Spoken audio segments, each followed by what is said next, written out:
Hello and welcome. I'm Tom Burges Watson. You are watching W News, broadcasting live from the Al-Arabiya headquarters. These are our top stories. The leader of Hezbollah says this week's deadly attacks, in which his operatives' radios and pagers exploded, crossed all red lines. He pointed the finger of blame squarely at Israel. Israel bombs southern Lebanon overnight as it declares a new phase of the war with the regional militant group. And the FBI says Iranian hackers sent messages from the Trump campaign to those involved in Biden's re-election bid before he dropped out.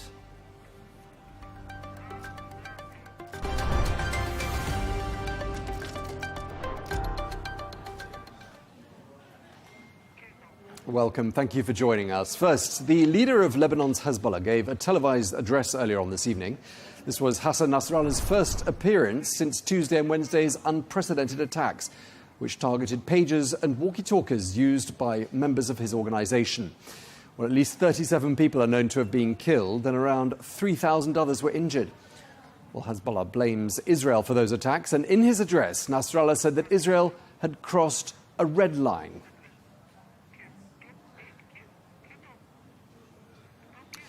Well, as Nasrallah spoke, Israeli warplanes broke the sound barrier over Beirut, and earlier in the day, both Israel and Hezbollah carried out cross-border strikes.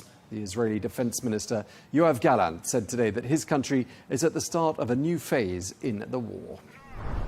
Thousands of pagers were targeted by the Israeli enemy and detonated simultaneously. With this operation, the enemy crossed all rule, laws, and red lines. It didn't care about anything at all. Not morally, not humanely, not legally. Hassan Nasrallah speaking there. Well, he went on to say that this week's deadly attacks on Hezbollah's communications devices had dealt the group a severe blow. There is no doubt that we suffered a major blow, both on the security and the human front, which is unprecedented in the history of the resistance, at least in Lebanon. Well, for more analysis, I'm joined now by the senior fellow at the Washington Institute and an expert in Hezbollah, Hanin Ghaddar. Thank you very much indeed for taking the time to speak to us. You've written about and researched Hezbollah extensively. I just wondered whether you'd watched today's address, and if so, what stood out for you in Nasrallah's address today? Yes, absolutely. There are three things actually that stood out. Now, one, it was obviously addressed to his own people. It comes to Hezbollah's constituency, the Shia community that had to watch up close and personal what happened on Tuesday and Wednesday. And obviously, the panic in Lebanon, we all know that the fear is there. For this speech is not addressed to Israel because there was no threats, no promise of response, no strategic outline of Hezbollah's, military capability or anything. It was addressed to the community because the panic is real. And Hezbollah has one of their challenges after this, in addition, of course, to the broken communication systems that they have to recover and they don't know how. One of the main issues is that the trust.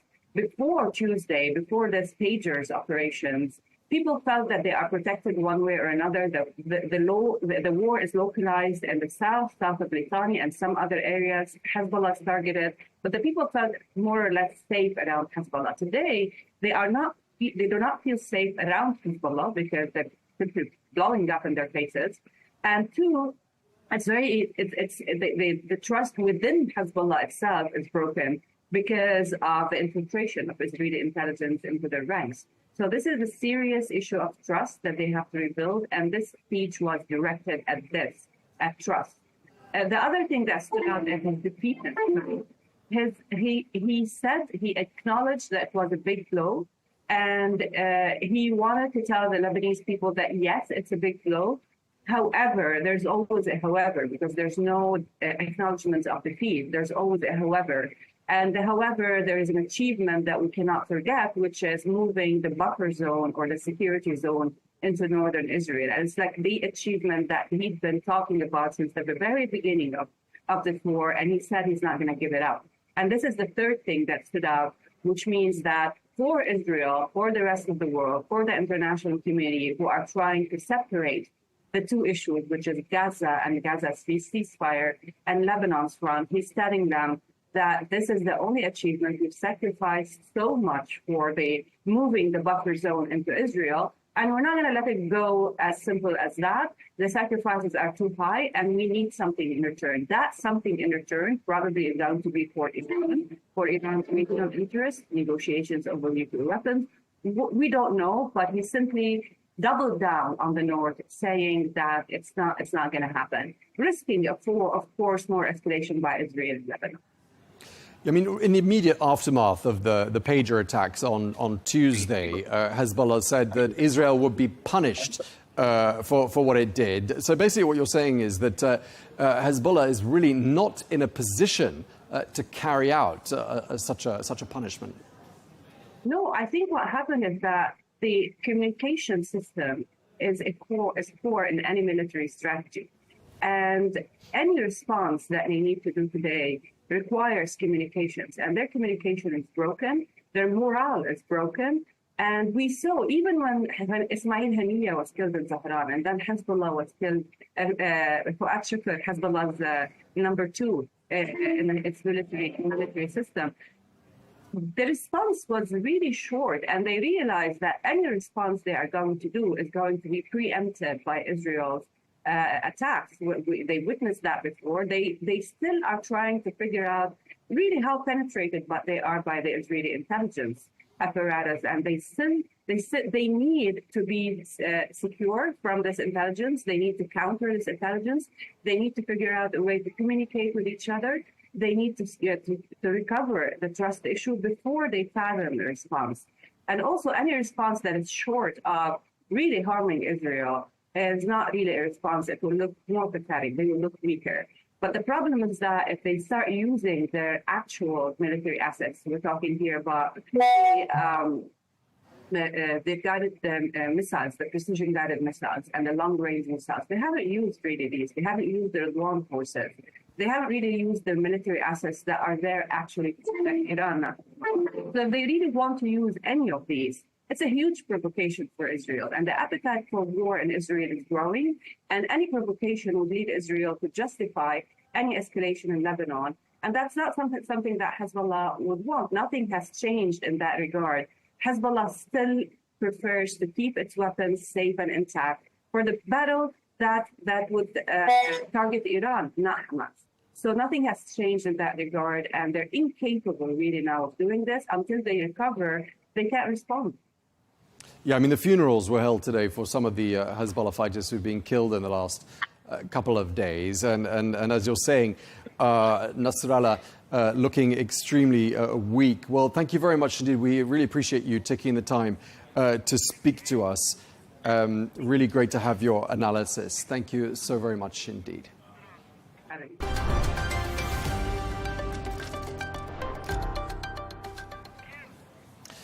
According to the US authorities, Iranian hackers passed on stolen information from Donald Trump's presidential campaign to President Joe Biden's campaign team.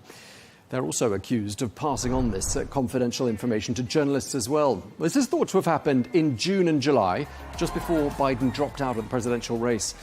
However, there is no evidence that anyone from the Biden campaign replied to those emails.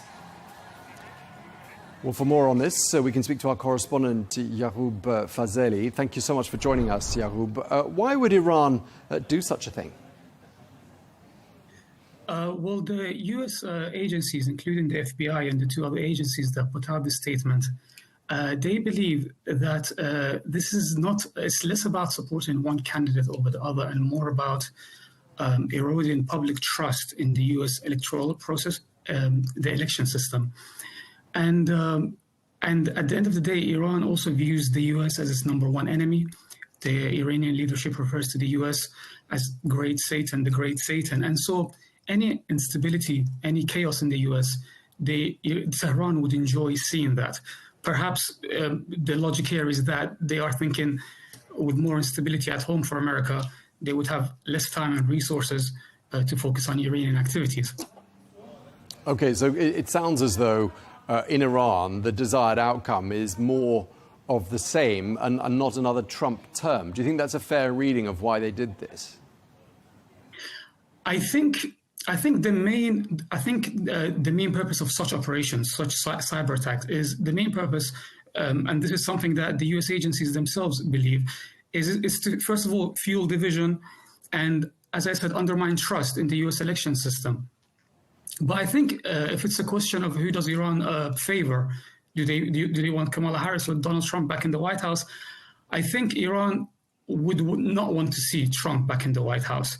And the Trump campaign itself touched on this in their response to this latest hacking incident, when they said that they argued that this serves as proof that the Iranians are doing their best to help Trump's opponents. Because at the end of the day, Trump, he abandoned the 2015 nuclear deal. He reimposed sanctions on Tehran, and more important than that, he enforced those sanctions. And also, perhaps the most notable event of his presidency in terms of Iran-related events, the assassination of Qasem Soleimani in 2020.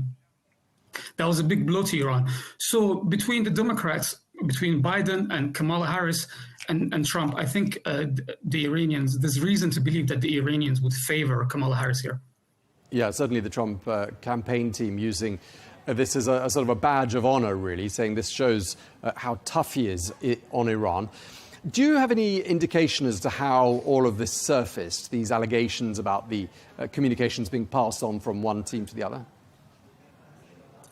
Well, we don't know exactly, because these allegations, once they were reported, the only thing we know, and the only thing that the FBI and the two other U.S. agencies that announced this, they didn't give any specific information. For example, they referred to the material that was in the emails as a stolen, non-public information. They didn't elaborate any further than that. And the only other thing they said was that the recipients didn't engage, that there was no information indicating that the recipients responded to these emails. So we're not really quite sure. It's not really clear at this point. So that's really important, though, that last point, because it does show, doesn't it, that the Biden campaign team was not in any way cooperating, that we know of, with Iran on this front. Yeah, well, you see, just last month, the Kamala Harris campaign itself said that they were targeted by hackers. They didn't specify the origin of these hackers, where they were from. But I go back to my point that this is less about supporting one candidate over the other and more about just fueling division and exacerbating polarization in U.S. society. And so both campaigns are targeted here. So when we talk about these cyber attacks, but the question of who does Iran prefer in the White House, I think it's a separate question. And as I said, I think Iran, whilst Iran does prefer, they do prefer, I think, to not see Trump back at the White House, to see a continuation of Joe Biden's policies. I think, nonetheless, they would still enjoy witnessing this kind of chaos and to this kind of instability in the U.S. Yeah, I mean, when we've talked about foreign influence operations in elections in the United States in the past, it's usually been with regards to Russia or China. How long has Iran been engaged in this type of activity, do we think? I think starting with the 2016 election, at the time, there were some reports, but the focus at the time was on the Russian hackers. In the election that followed in 2020, we also had some more reports about Iranian alleged interference, and now we're seeing this again. I think since 2016, I would say Iran, ramped up its efforts in this area. And I think as time goes on, I think as long as they don't feel deterred, I think we will see more of this. Okay, well, thank you very much indeed for speaking to us. Al-Arabiya correspondent Yaghoub Fazeli, thank you very much indeed.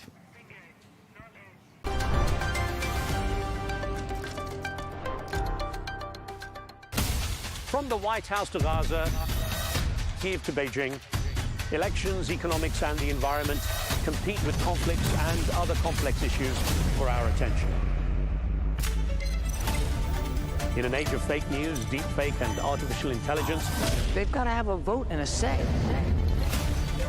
It's important to look beyond the loudest voice to understand the truth. From newsmakers to groundbreakers, My campaign is going very well. presidents, prime ministers, princes and peacemakers, and cultural tastemakers, As Arabs, as Middle Eastern, we're too emotional. join me on the Rizkan Show for empowering conversation.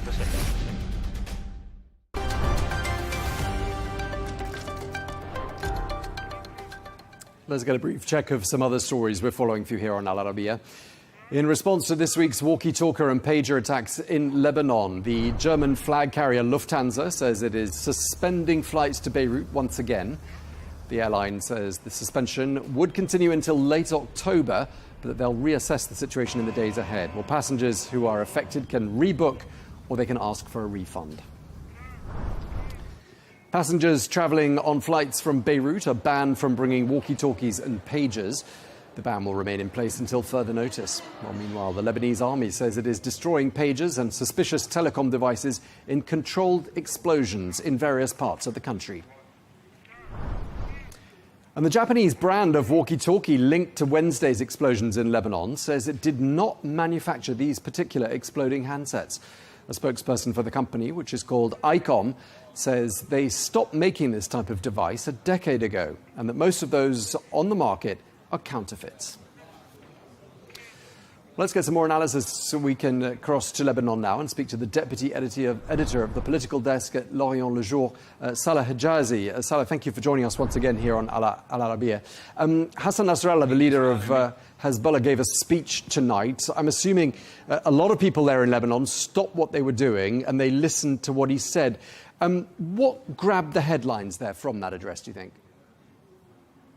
Indeed, everyone here in Lebanon was waiting for Hassan Nasrallah to speak because however Hezbollah reacts to the pagers attack would probably determine the future of the support front that the party opened in support of Hamas in South Lebanon.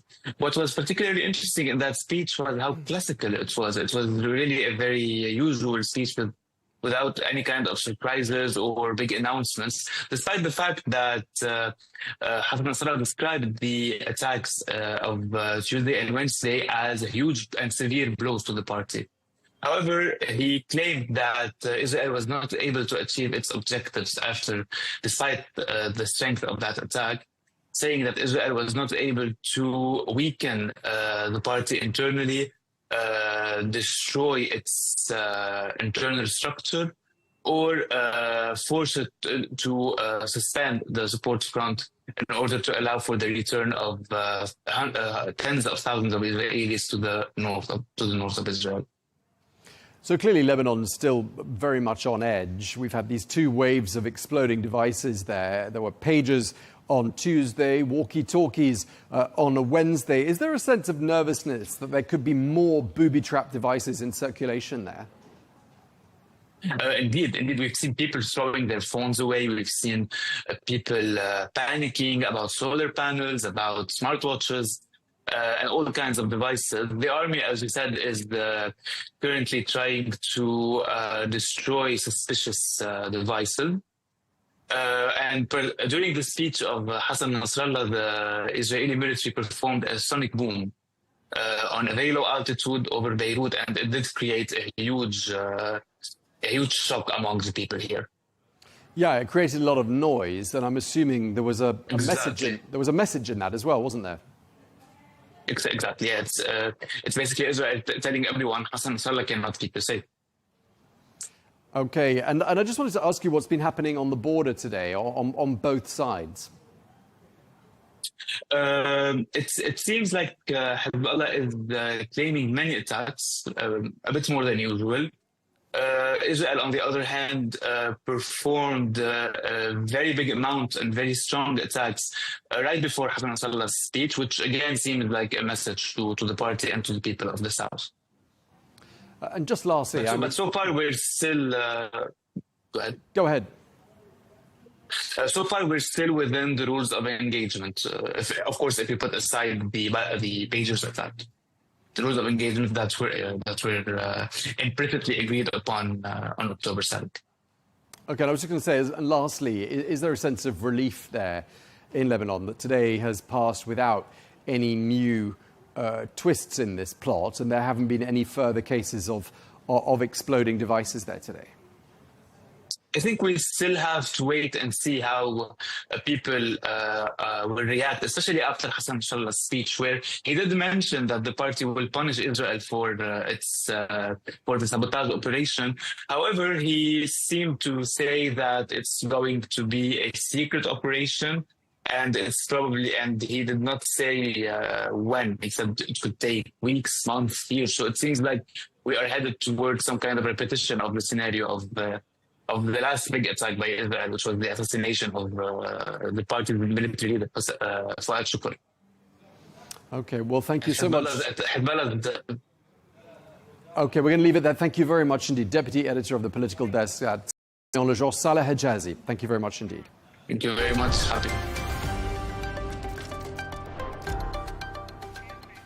Let's get a check of some other of the day's top stories. The United States has imposed sanctions on Thursday on a network of 5 groups and 1 person based in Russia and the Georgian region of South Ossetia. This for enabling illicit payments between Russia and North Korea. Well, in a statement, the Department of Treasury said today's sanctions demonstrate that Putin's regime's use of illicit financial schemes had enabled Pyongyang to access the international banking system, which is a violation of the targeted sanctions laid out by the UN Security Council resolutions. Russia is ramping up drone production to 1.4 million. Speaking at a meeting of the Industrial Military Commission today, President Vladimir Putin highlighted the need for weapons, military and special equipment has increased significantly. Well, Putin told members of the Commission that the output of major armoured vehicles had doubled compared to last year, while production of the most in-demand weapons has tripled. And Mpox vaccines have been administered in Africa for the first time, with several hundred high-risk individuals vaccinated in Rwanda.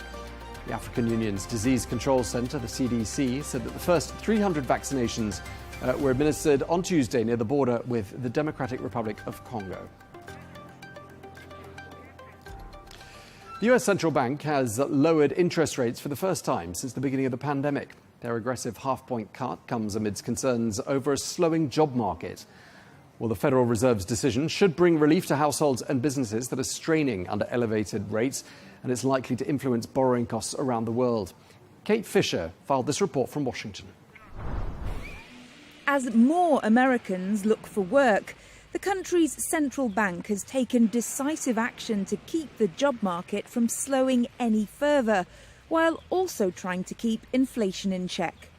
This decision reflects our growing confidence that with an appropriate recalibration of our policy stance, strength in the labor market can be maintained in a context of moderate growth and inflation moving sustainably down to 2%. Inflation has been easing towards those normal levels after a post-pandemic peak of more than 9%, something that Fed leaders expect to continue. Those leaders applauded by market watchers who'd been waiting for a cut. Bravo, Jay Powell. Bravo. I am very happy. 100% that is the right move, and we're just beginning. But I really think the markets needed to see the 50 basis points to just move us up here. We really got behind the curve. That's good news for Americans with mortgages, car loans or credit card debt, offering them some relief as the Fed signaled that interest rates will lower further, with another 50-point rate cut expected before the end of the year and more to come in 2025. Kate Fisher, Al-Arabiya News, Washington. Germany is planning some $445 million in extra military aid for Ukraine this year. That's despite a row over budgetary constraints. The news agency AFP is reporting that a letter from the Ministry of Finance outlines this planned expenditure, earmarking funds for additional drones and air defense equipment, amongst other things. And Brazil's Supreme Court has today ordered the social media platform X not to try to circumvent a previous ruling that suspended the platform in the country. Should X, which is owned by Elon Musk, continue its service, the company would face a fine of more than $900 million per day. Well, in August, the Supreme Court ordered Brazil's internet and mobile services to block the platform. Our sports story we're following for you now. The world's former #1 professional golfer, Rory McIlroy, has publicly challenged Ian Poulter's hopes of captaining the Ryder Cup. In an exclusive interview here on Al-Arabiya News, Poulter expressed hope for future involvement in the Cup.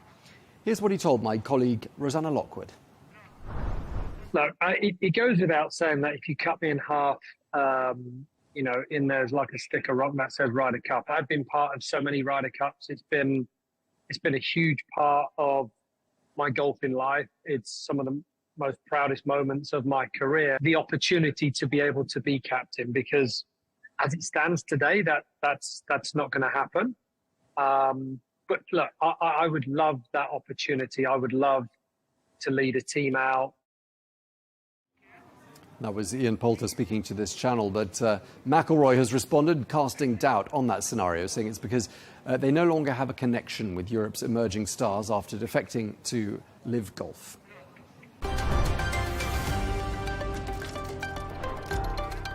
Let's get a quick reminder of our top stories on Al Arabiya. The leader of Hezbollah said this week's deadly attacks, in which his operatives' radios and pagers exploded, crossed all red lines.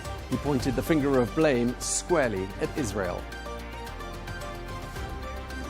Israel bombs southern Lebanon overnight as it declares a new phase of the war with the regional militant groups. And the FBI says Iranian hackers sent messages from the Trump campaign to those involved in Biden's re-election bid just before he dropped out of the race earlier in the summer. That is all we have time for. Coming up next is Hadley Gamble interviewing Prince Turki Al-Faisal, and a repeat of her previous interview with the US envoy to Yemen, Tim Lindeking. That's later on. And then at 1:30 p.m. Eastern Time, please do join my colleague Rosanna Lockwood for today's edition of Global News Today. That is a roundup of top international news with exclusive insights and fresh perspectives from leading experts and influential decision makers.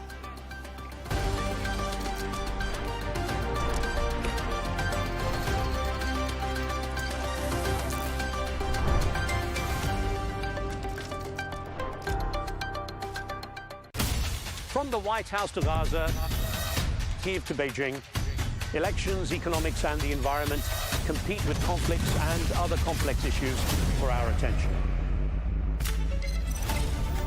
In an age of fake news, deepfake and artificial intelligence, They've got to have a vote and a say. it's important to look beyond the loudest voice to understand the truth.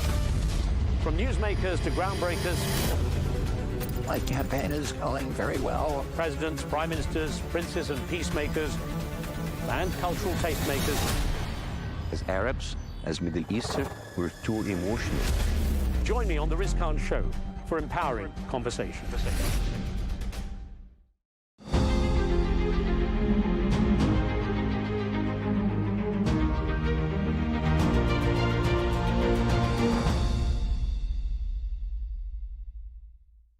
Your Royal Highness, thank you so much for joining me. Well, it's a pleasure to be back with you, Hadley. Just a year or so ago, we were sitting across from each other in Houston. We had been at the James Baker Center celebrating, acknowledging the anniversary of the 1973 oil embargo there. And it was just a few days after the attacks on Israel. At that time, I asked you if you felt that the United States would make a move to stop the genocide. And you said you hoped so. And here we are a year later. And unfortunately, that situation hasn't changed. And I don't see that it's going to change much in the future, because stopping the Israeli onslaught on Gaza would require specific action by the United States and the rest of the world community to punish Israel for what it is doing. You believe they should be punished? Yes, and none of these countries are willing to do that. And there's been talk, as you know, in the press, and those who have urged the United States and Europe, for example, to stop sending weapons to Israel. And yet we see that the aid going to Israel is not decreasing, but in some cases it is increasing. So how are you going to convince the Israelis that they must stop if you don't take action like that? Yeah. The United Kingdom, specifically, has pulled back under Yes. Keir Starmer. Yeah. Did they need to do more? Well, I hope they could do more. Yesterday in a talk at one of the British institutions here, I suggested that they recognize the state of Palestine. After all these years, and Britain having this, I think, specific responsibility of being at the start of all of this with the Balfour Declaration and the subsequent actions that they took or did not take, they need to make a step forward on that aspect of a Palestinian state. Yeah. And the British Parliament has already passed a resolution some years ago calling on the government to recognize a Palestinian state. If the United Kingdom were to do that, would that, in your mind, in some way begin to heal that wound? Well, I don't think wounds like that can be healed by steps like that. That will remain a memory, I think, in the minds of not just Palestinians, but the rest of the world as having been a time, I might call it a time of perfidy, when a mandate power after the First World War contravened its responsibilities as a mandate by ceding to the Zionists the conditions and the parameters of what is now such a big problem of a conflict between Palestinians and Israelis. When you look at the situation on the ground there today, do you see any hope for the Palestinians? Not really, because we have another issue at stake here, which is the division among the Palestinians between so-called Hamas and Fatah. And that definitely does not help in bringing the rest of the world to consider that there is one Palestinian voice that they can listen to, or one direction that the Palestinians can take. And that division has been operating since Hamas took over in Gaza back in, I think, 2006, 2007. So unless that goes away, it will be an added complication to an already complicated situation. Do you see anyone there today that could take on the mantle of bringing together both factions? Not really, unfortunately.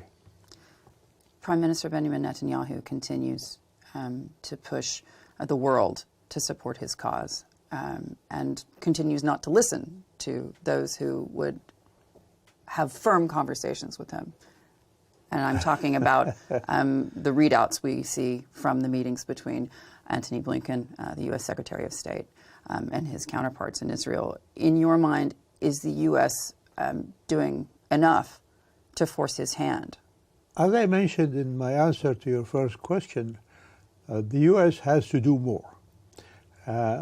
Harsh words are not going to convince Mr. Netanyahu to step back. What will make him step back are actions, like stoppage of arms, stoppage of financial aid, things like that, that can bite into Netanyahu's seeming supremacy of action. I remember the United States some years ago took specific actions that made Israel go back. If you go back to the Suez War in 1956, when Israel, the UK, and France invaded Egypt for the Suez Canal, it was President Eisenhower who told the Israelis and the British and the French, you have to stop the aggression otherwise. And they did. Mm-hmm. Back in just before the Madrid conference, if you remember, when George Herbert Walker Bush stopped the loans that were supposed to go to Israel to convince Israel to attend the Madrid conference. That worked, and the Israelis attended the Madrid conference.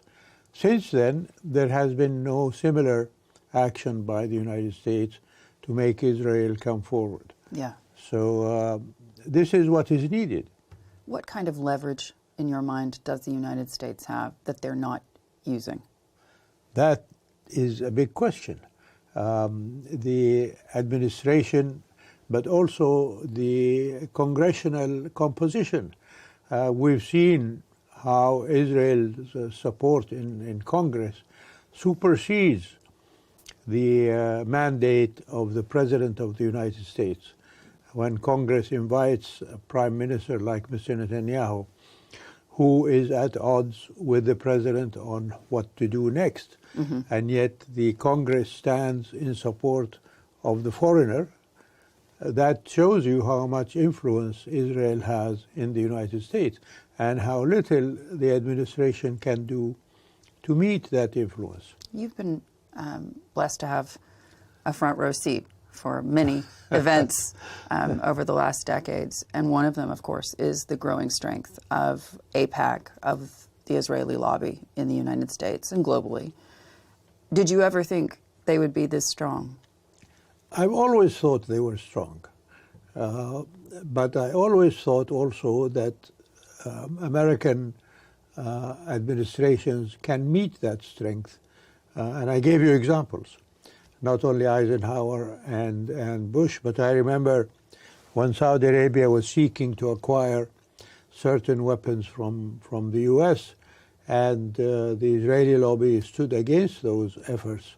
The American administration managed to convince Congress to support giving those weapons to Saudi Arabia. So there's been examples of where the U.S. did things to oppose that strength of the lobby.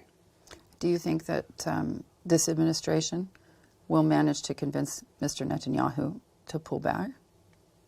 I haven't seen any ability to do that. As you said, and it's been almost a year now since the conflict began, this specific stage of the conflict. And the administration has been chickened up its discourse towards Israel, ending in what Mr. Blinken described as harsh words to Mr. Netanyahu, and yet no action. Yeah. So I don't see any possibility yet. Perhaps a new administration, if Ms. Harris succeeds in becoming the president in the United States, her expression of empathy and sympathy for the Palestinians at least sounded as if she might be willing to take some action. We've discussed this many times in the past, but in your view, as we head into the election in the United States, who would be better for the Middle East? Well, you know, all administrations come with certain views on what to do and what not to do in the Middle East. And once they get into the White House and Congress and Senate, the reality of the situation dawns on these officials. That it's a bit more complex than perhaps they understood? It's always complex. I don't think it's a matter of measure of whether it is more or less.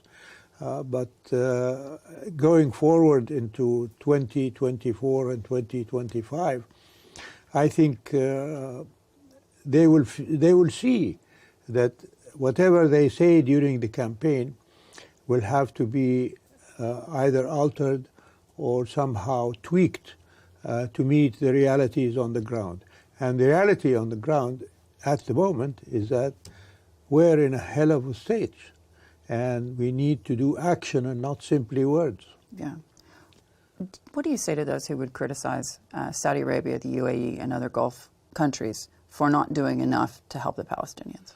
Well, I think they should look at the history of support by these countries to the Palestinian people, going back to the post-mandate situation in Palestine. I referred yesterday in my talk that in the 30s, when the beginnings of a conflict began between the Palestinians and the coming refugees from Europe, Jewish refugees from Europe, the late King Abdulaziz reminded the mandatory power of its responsibility to maintain the security and safety of the local population in Palestine in the face of these migrants who are coming either with financial support from the mandatory power or from private sources. He connected with all of the kings that came to power at that time and the prime ministers of England, warning them that there will be consequences to the actions of Britain in allowing so many Jewish refugees to come. Unfortunately, they did not heed his warnings, and we saw that occurring post establishment of the State of Israel, with all of the kings of Saudi Arabia, and not just knocking on the door of Europeans and Americans, but also in 1973, for example, all of the Arab countries embargoed the export of oil to the United States as a result of the October War. Your father leading that. Well, nowadays, unfortunately, the oil weapon cannot be deployed because the circumstances of the oil market have changed. But Saudi Arabia, for example, is the leading country in the Muslim and Arab state delegations that have been touring capitals in the world to convince them to stop the fighting in Palestine. And as far as financial aid is going, all of these states, Saudi Arabia, the UAE, and Ghaddar, and others who are able to provide support to the Palestinians have been doing that. But do you think it's fair, the criticism that many would suggest, how can you possibly think of cutting a deal with Israel given what they're doing? Well, the kingdom is not cutting a deal with Israel. Yet. Well, and the kingdom has said it will not cut a deal with Israel until Israel allows for the establishment of a Palestinian state. And that's with the condition since the talks started between the United States and Saudi Arabia on what is called normalization with Israel. Yeah. But would you say it's inevitable? Because at this point, it's beyond normalization and recognition, really, of Israel. It goes to a question of resources and money, chips, technology. There's so many things riding on a deal. And they're all dependent on the establishment of a Palestinian state. And when you hear the Americans repeatedly saying we're making progress in these talks are very much still alive, what's your reaction? I don't know. I'm not in the government loop, so I don't know what the talks are specifically between officials. But what I see in public statements from Saudi Arabia, from the top down, Palestinian state first, then subsequently you can have a relationship with Israel. And this has been the position of Saudi Arabia since it presented the Arab Peace Initiative back in 2002. The whole concept of the Arab Peace Initiative in 2002 was that if Israel withdraws from the territories it occupied in 1967, recognizes a Palestinian state with its capital in East Jerusalem, then the Arab world and the Muslim world will offer Israel full recognition and commercial ties and other normal practices. That hasn't happened. Yeah. It's interesting. Just to take you back, you suggested that Ms. Harris in her campaign has been more sympathetic to the Palestinian cause. There are questions about, when we think of the region and Saudi Arabia in particular, who would be better economically? And the question, of course, comes down to energy, because at the end of the day, these are two candidates who present very different plans. Mr. Trump has now moved on from energy independence to energy dominance, and that suggests that the minute that he could become the next president, he would decide to flood the market, and that would bring oil prices lower, and that would be bad for the kingdom, but also for other Arab countries who are looking to change their economies and diversify away from oil. What's the price tag in your view, for these candidates? Because he sounds a heck of a lot more expensive. I'll take you back to, I think, when 2017, 18, when the market was flooded. At that time, it was flooded by Saudi Arabia. Yes, it was. In reaction to Russian recalcitrance about putting limits on oil production. And finally, through the intervention of Mr. Trump, who connected with Mr. Putin and King Salman and said, listen, guys, your flooding the market is hurting our people, producers. So if you can cut it down, we'll be very appreciative. Yeah. And that's what happened, which resulted in the establishment of OPEC+. So Mr. Trump and Ms. Harris will have internal issues to think about their own oil producers should the price of oil collapse, as it were, and not just Saudi Arabia and the other oil producers. Yeah. Tell me this. When you look at what's happened over the last few years, with the result, perhaps that the United States no longer has the leverage or the influence it once did in the region, in your mind, was that inevitable at the close of the Cold War? I don't know if it was inevitable in as much as I think developments in the United States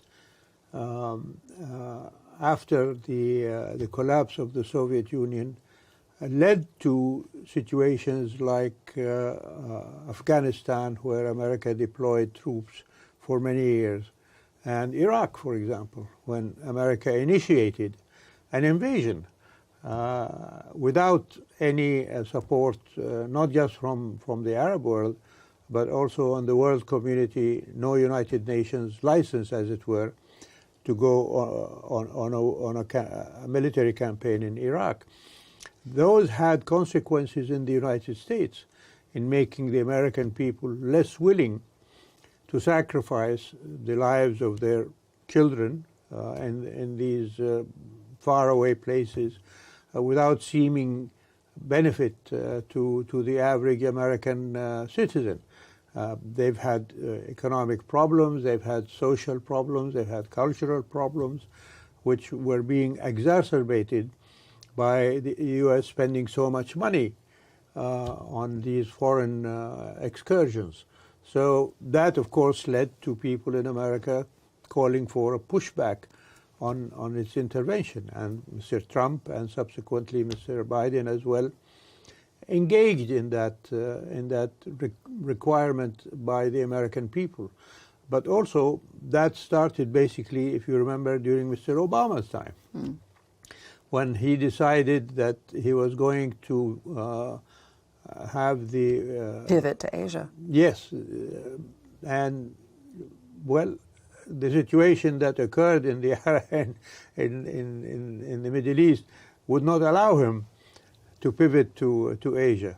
So I think this natural reaction by the American people not to want to sacrifice of the blood of their children has led American leadership to be reluctant to engage. But nonetheless, the world is much smaller today than it ever used to be. Yeah. And I always tell my American interlocutors that what happens in America does not stay in America. And what happens in Saudi Arabia does not stay in Saudi Arabia. So we have to reach an accommodation. We have to have common aims in bringing peace and stability to a much conflicted area like the Middle East. Yeah. And this is where I think America can play a vital role. And Saudi Arabia is beginning to play a much more vital role, isn't it? Because we heard Russian President Vladimir Putin just last week thanking the Crown Prince of Saudi Arabia for his intervention and his help in negotiating a hostage release. Right. Do you think we'll see more of these efforts from Riyadh in future? Oh, absolutely. And this was not the first time that Saudi Arabia intervened. If you remember, the first exchange of Ukrainian-Russian prisoners after the invasion of Russians to Ukraine occurred at the behest of Crown Prince Mohammed.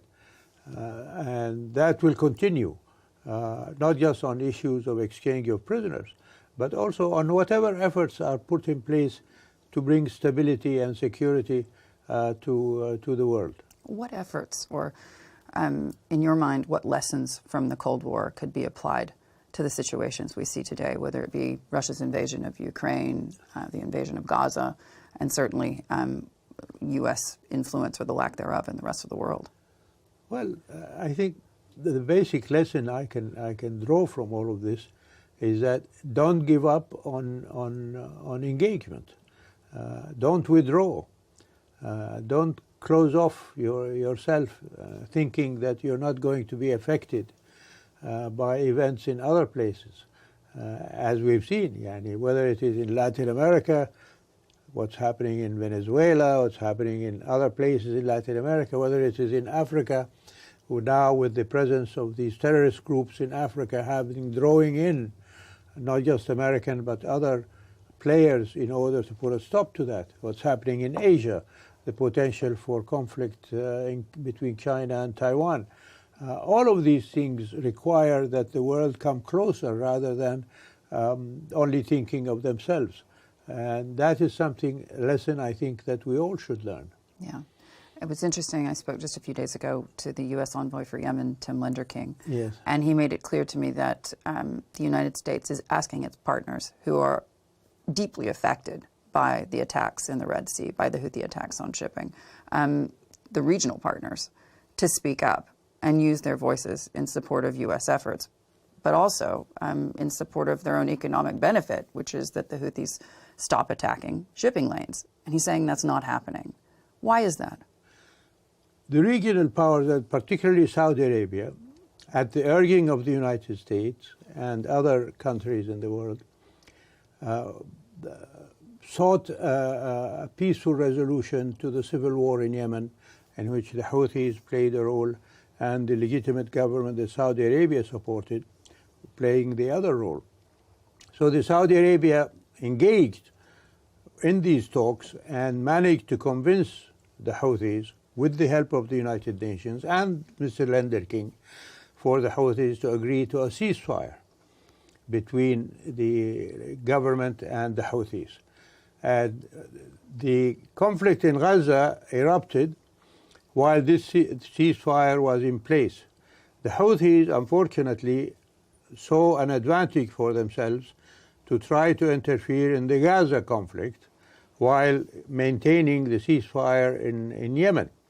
And Saudi Arabia would like Yemen to be quiet and not to add it to the conflicting issues with Gaza and other places in the area. And that's why the kingdom maintains its engagement with the Houthis on the ceasefire in Yemen and has not joined the United States military intervention to prevent the Houthis from launching missiles and drones in the Red Sea. But it's an irony, I think, that when Mr. Biden came to power, he was urging us to stop the fighting with the Houthis.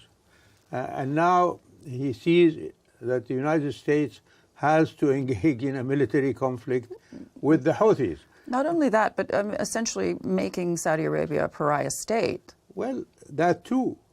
Quite a rollback in 4 years. Well, indeed. And this goes back to what I was saying, that when administrations come to power, they come with certain views, which the reality then, once they're in power, makes them either eat their words or change their positions. And now the roles are reversed in the Yemen. It is the United States and its allies who are doing the bombing of the Houthis, and Saudi Arabia is trying to maintain peace between the Houthis and the legitimate government. When you think about this in the context of your role as an intelligence chief, I used to be for so many years, what in your mind is the most worrying aspect of the world today? I think there are several things. One, of course, is the issue of terrorism. It hasn't gone away, and it's not going to go away. And I think these factors that are playing now, whether in Gaza or in other places of conflict produce more possibilities of terrorists to operate. I mentioned Africa and where terrorism is spreading now.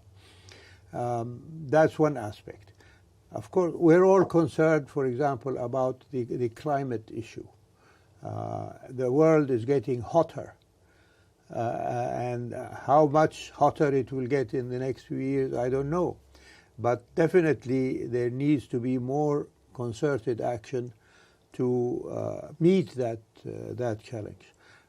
Poverty in the world is not going away, as it can be dealt with globally by the international community. I think these are the things that affect people most directly. From my personal perspective, I'm also hopeful that the issue of education will acquire more impact on bringing people together to provide the facilities and the means for a better educated human population than we have now. These are all things, I think, that affect everybody. Yeah. And finally, Your Royal Highness, we talk so often about the future of Saudi Arabia and what it's going to look like, and all within the context of the vision. Did you believe in your lifetime you'd see women driving, for example?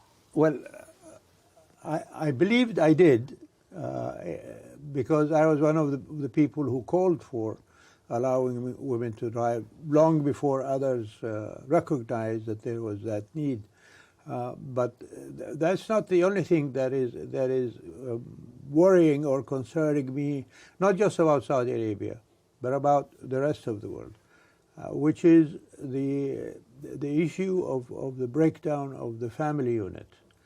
We see that spreading in so many countries, not just in the West, but also in other places. Mm-hmm. And Saudi Arabia is not immune to such developments. Mm-hmm. And hopefully, I think, with the availability of AI and other technical capabilities, that we can go back to strengthening family units rather than allowing them to disintegrate. Mm-hmm. And I think this is a big challenge for Saudi Arabia, and hopefully we can maintain Saudi Arabia as probably one of the few countries that still has not only the belief in family, but also the practice in maintaining family homogeneity. Yeah, and I think that's the struggle of most Western democracies as well, because you have two-income households. You have the family, both the mother and father working. Right. So it can be a challenge. Well, and I hope it doesn't infect us. Yeah. Your Royal Highness, thanks so much for joining me. Thank you. It's always a pleasure for me.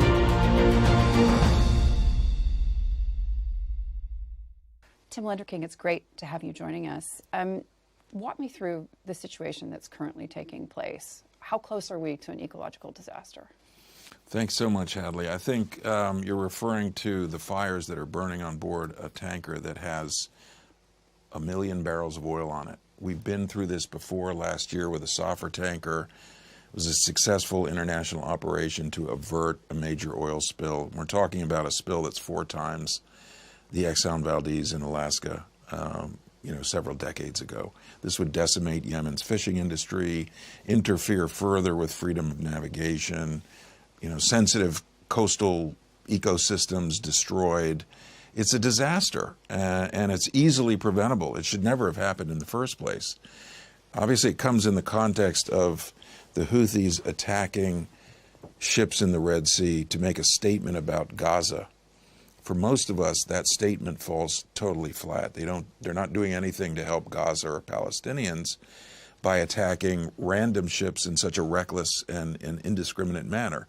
They've sunk a ship, they've killed crew, they've set this ship on fire, and they've obstructed, despite public pronouncements, they've obstructed the effort to salvage and tow the ship and put the fires out. So it's a very, very delicate moment. So this specifically, give me a time frame. How close are we to this disaster taking place? Days away? The experts are saying that 10 days from now, you could start seeing damage to the hulls. There are multiple fires burning on board the ship. There's no oil spill yet that we've been able to see, and lots of people are monitoring the ship for that very reason. But you know, it's a race against time. These fires are burning on board a ticking time bomb, and it must be dealt with. And that means parties from this Yemen conflict and parties that are in conflict with each other need to work together and coordinate and make this happen. Let's take a step back. How did we get here? Because this was a conflict that members of the current administration said many, many times was a direct result of Saudi intervention in Yemen. You've been in that region for a very long time. Walk me through this. So when I was appointed the envoy for Yemen by the Biden administration very early in the tenure of the administration, it was the first time that the U.S. had appointed an envoy for Yemen. And what we did was partner very closely with Saudi Arabia, the Omanis, others in the neighborhood, and in fact the Yemeni parties themselves, who have a key voice, obviously, in what happens to their country, and with the UN envoy.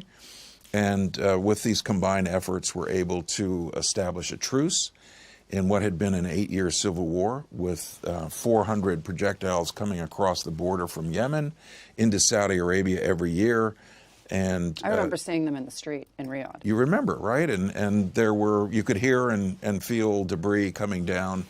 And there were Saudi airstrikes into Yemen, also destructive. And this situation has stopped. And I think that's it's a major accomplishment and shouldn't be lost in the current context.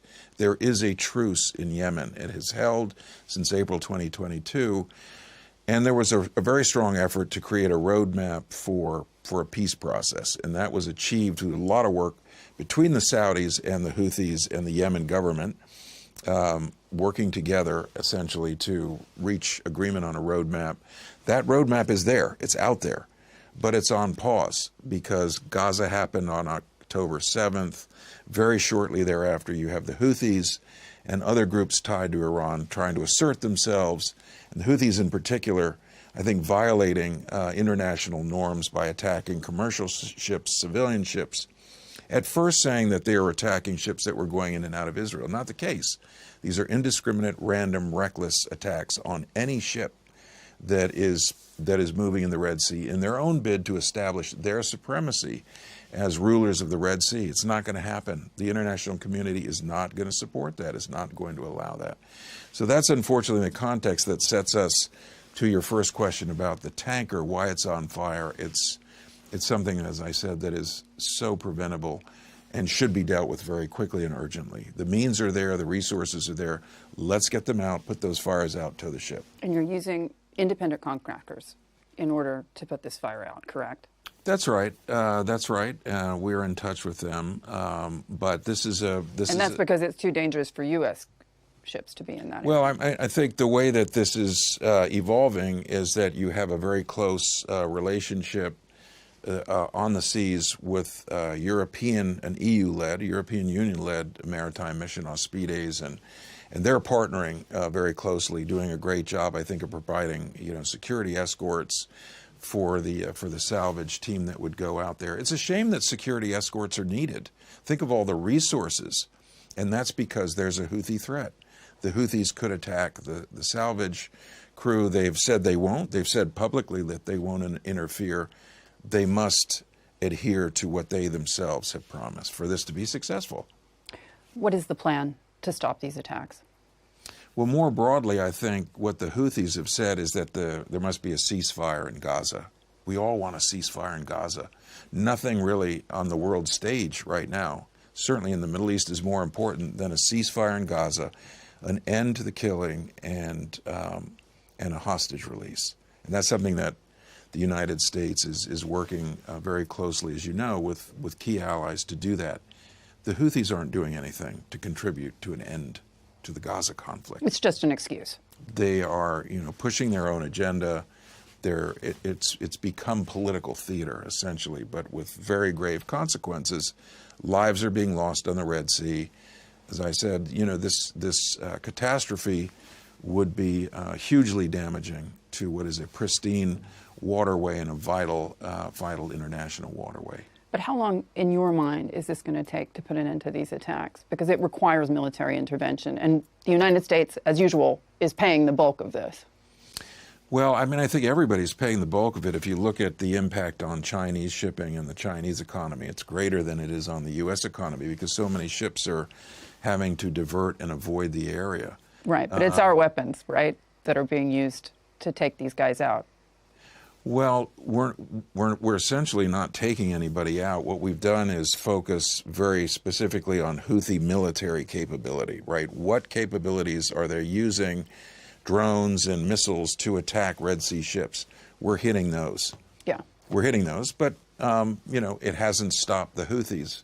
They're resupplying. They're circumventing UN Security Council resolutions. They're getting support from Iran. Iran's playing a key role, I think, to fan the flames, and we need the Iranians literally to not do that. Yeah. And to support the salvage effort on this particular ship, but also encourage the Houthis to dial it back. There's no need for a big military theater in the Red Sea at this particular point.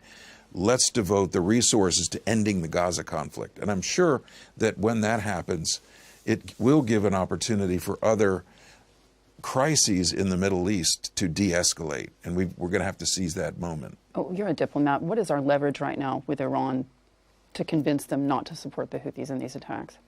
I mean, I know that the Iranians have said that they're not supportive of, they don't want another front breaking out in the Red Sea. They've got enough fronts as it is. Lebanon border is hot. Gaza's obviously hot. There have been some attacks elsewhere in the region. So it's a very inflammatory situation right now. And the Iranians can help by encouraging the Houthis to dial it back. And we as the United States have used every opportunity in the past few months to explore every avenue for de-escalation. We've put proposals on the table. We've communicated with the various Yemeni parties. The Houthis are holding hostage a crew from a ship that they hijacked in November, a 25-member crew from 5 countries that have nothing to do with the Gaza conflict, nothing to do with Israel. But are we surprised? I mean, it's the Houthis. I have to say that the Houthis, for anybody who needed them, are showing their true colors, right? They've taken advantage, as we were saying, of a Gaza conflict to push their own agenda, to amplify their own, to project their own power on the Red Sea. We don't think that that is good for Yemen's peace process. It has stalled the peace process. It's put that roadmap that the Houthis themselves worked toward. It's put that on the shelf. There's no way that the international community wants to see a warring party like the Houthis.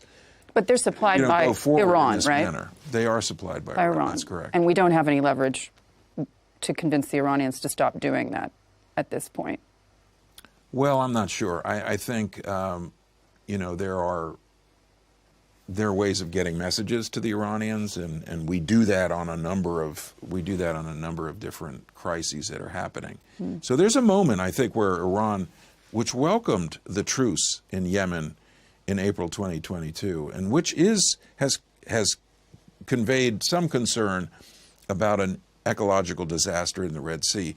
Capitalizing on those, it would be great for the Iranians to support de-escalation in the Red Sea, irrespective of what's going on in Gaza, because we don't know exactly when there's going to be a Gaza ceasefire. Why should Yemen's crisis, which needs international attention, there's a very serious humanitarian crisis in Yemen, and the Houthi behavior is essentially exacerbating that humanitarian crisis. They're also making it more difficult for humanitarian actors in Yemen to do their job. They've rounded up more than 100 staff, Yemenis from UN and international organizations. These are humanitarian workers in Yemen working to help Yemen. They're not spies. They're not international traders or whatever. They're just Yemenis working for the benefit of their own country. Let those people go. Let them do their jobs. What about Russia? Because there are reports that the Russians are supporting the Houthis as well. What evidence do we have that that is happening? Well, we've been very concerned about those reports, and we've dug into that. And That would be very unfortunate and very inflammatory for the Yemen conflict and for the region if Russia were to abandon what has been a principle which we share. There's no military solution to the conflict in Yemen. That's been a core principle for the Russians, the Chinese, and the United States over these past couple of years, and it's been very helpful to work with that common ground. But the Russians, if they're going to start arming the Houthis, that's a game changer. That's very serious. Saudi Arabia is not going to like that. I don't think the Omanis would like that. I don't think anybody wants to see that. That's going to inflame the conflict. What we're really focusing right now on is de-escalation, literally putting the fires out, as we're trying to do with this tanker. Just a few days ago, Russian President Vladimir Putin was on stage and thanking Mohammed bin Salman, the Crown Prince of Saudi Arabia, for his work in the hostage negotiations between the United States and Russia. You spent a lot of time in Riyadh prior to this role. Is it a surprise to you that Saudi Arabia has become such an important conduit in those conversations?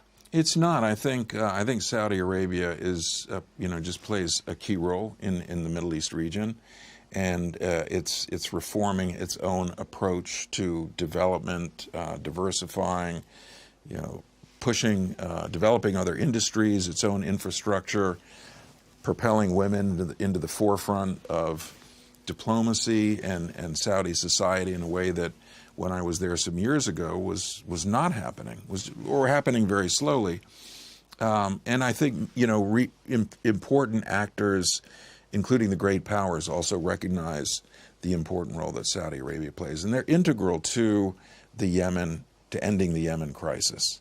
In your mind, is this a very different role that Saudi's now taking on? Because obviously, as you say, in the past, they haven't been at the forefront necessarily of great power negotiations, but they're there now. I do think it's a recognition of the important role they play as a member of the Islamic community with the holy sites in Saudi Arabia, and I think their economic power and their political weight. We talk to the Saudis about so many different issues, everything from investment and trade to bringing the conflict in Sudan to an end, working on relations with other Middle Eastern countries. So they're playing a very vital role right now, and I think, again, as the U.S. envoy for Yemen, they're key, absolutely key to ending the conflict once and for all, for moving in Yemen, moving beyond the truce that I mentioned, de-escalating the Red Sea attacks, and then trying to bring Yemeni parties together to the table in a political resolution of the Yemen conflict, which is ultimately our goal, and we remain fully committed to that. We see the Secretary of State making multiple trips, obviously, to the region in the last few months, and essentially trying to give us a preview, if you will, of a U.S.-Saudi strategic agreement, whether it be on security or on perhaps Israeli-Saudi relations. In your mind, how big a part of these future agreements will Yemen be? I think Yemen has been a big factor in the U.S.-Saudi relationship, but also as a regional crisis. And I think the fact that the U.S., Saudi Arabia, and other countries, Oman, the UAE, are working very closely to try and end the Yemen conflict, there's a recognition that this is possible. And the fact that there is a truce, I think, was a great achievement, but it's not enough. It is not bringing the kind of stability and opportunity for the Yemeni people yet until there's more stability and ability to develop their economy. This is something that the United States is all in on. That's what we want to see happen. We've got to get through this extremely difficult period, these attacks on the Red Sea, the Gaza crisis inflaming the entire region and creating tensions in all directions. We've got to get through this and get back to de-escalation. I believe it's possible on the Yemen side. Do you believe that this is going to happen before the U.S. election? I think that's difficult to predict, but I know that the administration is determined on the Yemen file to make progress, right? Just keep pushing at the things that have been successful so far and keep working with partners to de-escalate. That's really the major thrust of the administration. We are losing freedom of navigation. In your mind, how important is it these next few days in terms of getting this one ship's fire under control? to signal that the Americans have a handle on this situation. Because right now it seems as if the United States, the most important and the most impressive and most powerful navy in the world, has totally lost control. You need to protect freedom of navigation with partners, and obviously the countries that border these maritime spaces need to work with us. Many of them do, but there's a non-state actor, the Houthis, that are dabbling in the middle of all this, again, trying to assert their power, their political authority, using Gaza as an excuse. And it's very damaging for the region's economy. We talk about, the Suez Canal incomes that the Egyptians rely on. Those have declined by 50%. The Houthi attacks are hurting humanitarian aid into Sudan. They're hurting Ethiopia, Djibouti. We talk to all of these countries. They may not say something publicly, but they're all privately acknowledging to us that they are against these Houthi attacks. They do not support them. They do not think that Gaza provides an excuse to do this. So we've got to bring those conversations, I think, more into the open, put more pressure on the Houthis. This is not the way for the Houthis to gain international legitimacy. This is not going to build support for them as a credible actor in Yemen. It does the opposite. Yeah. But in terms of forcing that agenda, how do you do that at this point, other than by means military?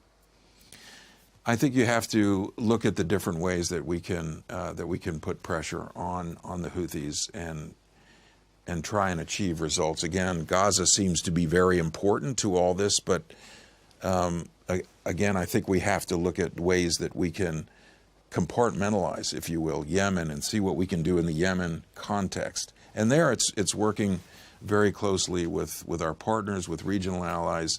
And indeed, we have pretty vigorous conversations with the Chinese about ways that we can cooperate to work together to de-escalate the situation in Yemen. Yemen's economy needs a lot of attention. Regional voices, I think, could do a lot more to speak up because they're being negatively affected by this. For example? I think you can pick any country. You can pick any country in the region. Are we talking about Jordan, Egypt? Any. Yeah, all of them. They're all negatively affected by this. And they also want de-escalation across the board, right? No one wants What's holding them back, in your mind? Is it because of the connection with Gaza, or? I think so. I think Gaza is weighing very heavily on all of our minds, but it also makes it more difficult, I think, for regional countries and allies to speak out as they need to do. Would it be fair to say that until there's a resolution on Gaza, there won't be a resolution in the Red Sea? I'm not going to say that because I believe, and I think it's the job that was entrusted to my team and me, is that we have to keep working looking at every opportunity to find ways out of this, to defuse. And there are very specific things that the Houthis could do. I mentioned the hijacking of the ship. Release the crew. There's no reason that those 25 crewmen can barely have a phone call with their own families. Why are they still being held in Yemen? Let them go. Let the local staff that they've detained inside Yemen show that they are, willing to adhere to some principles other than their own sort of personal gain. I think we're looking for those indications from the Houthis, and their backers could push them in that direction as well. So, to the idea that we have lost the battle of the Red Sea, how do you respond to that? Because it seems as if we're just in a stasis. I don't think we've lost the battle for the Red Sea. I think there are opportunities. We're looking at various options to reinstate freedom of navigation. We view this as a temporary situation. Again, as I say, there's no way that the international community is going to allow any non-state actor to continue to attack ships from any part of the Red Sea. Yeah. But they have been for months, so that's where we are. Their capability to do so has been degraded, but their determination, because as I say, as some of their arsenal is destroyed, they're able to resupply. So we need support to cut off the resupply. Yeah. That's a big part of it, and that's coming essentially from Iran. So that's an area where we're really calling on the Iranians, stop resupplying, stop the smuggling in contravention of UN Security Council resolutions, help us work to de-escalate. It's good for the region. Yeah. When you take a step back and look at the situation more broadly, China, obviously there are conversations around Taiwan, around freedom of navigation, what any conflict in the South China Sea might look like. They're seeing the Houthis get away with this, and get away with this, at least for now, at a relatively low cost to them and a big cost to us. How worrying is that to you? Yeah, I think that that conversation that we're having with the Chinese is very important. We'd like to, we will continue to do so. But they're watching us, and they're seeing us fail. Well, I don't think we're not where we want to be. That's, you know, that's clear. But the Chinese economy is being hurt by this situation. They will acknowledge that to us, the Russian economy, et cetera. So it's a non-tenable situation.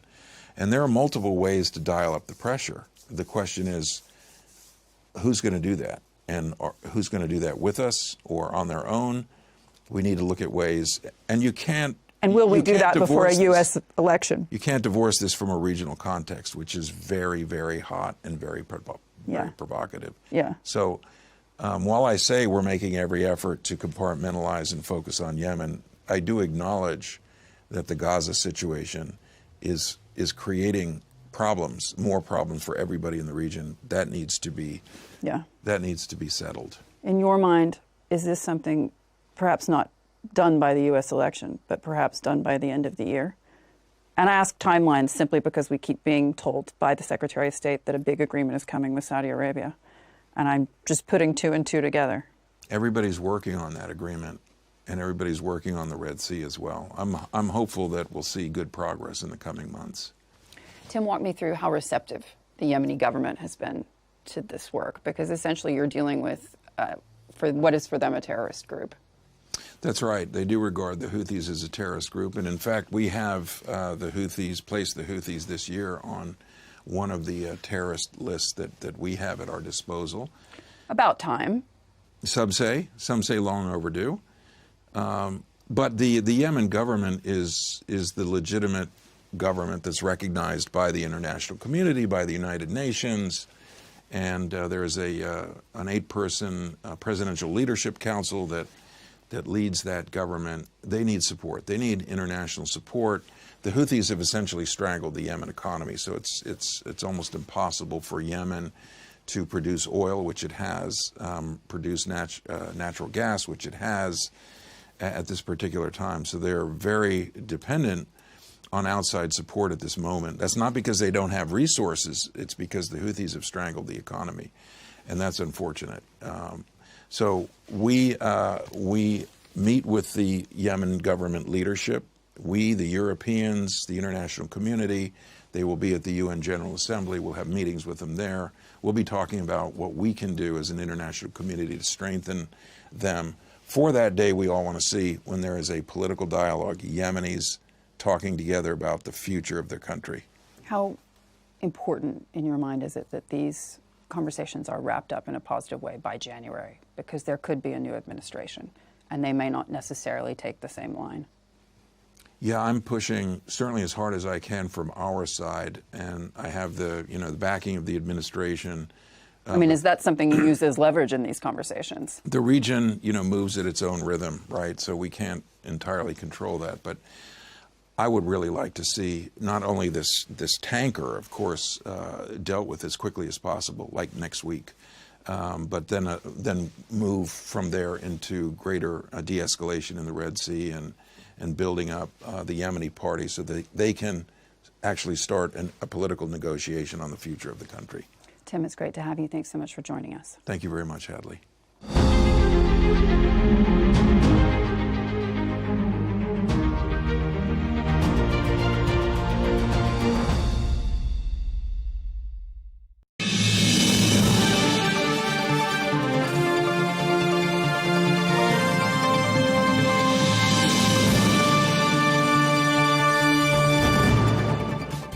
Welcome to Global News Today, bringing you exclusive insights and fresh perspectives from leading experts and influential decision makers every weekday on Al-Arabiya News. I'm Rosanna Lockwood, coming up on the show. Hezbollah's leader says the group was dealt an unprecedented blow and the attacks could be called a declaration of war after 20 of its members and leaders were killed in explosions. As Israel bombs southern Lebanon overnight, targeting what it calls Hezbollah terrorist infrastructure sites, I speak to former ambassador of Lebanon, Tracy Shamoun, for her reaction. Lebanon's health ministry saying at least 37 people killed and some 2,931 wounded in this week's electronics explosions. And US Secretary of State Antony Blinken in Paris meeting with foreign ministers to discuss this latest situation in the Middle East.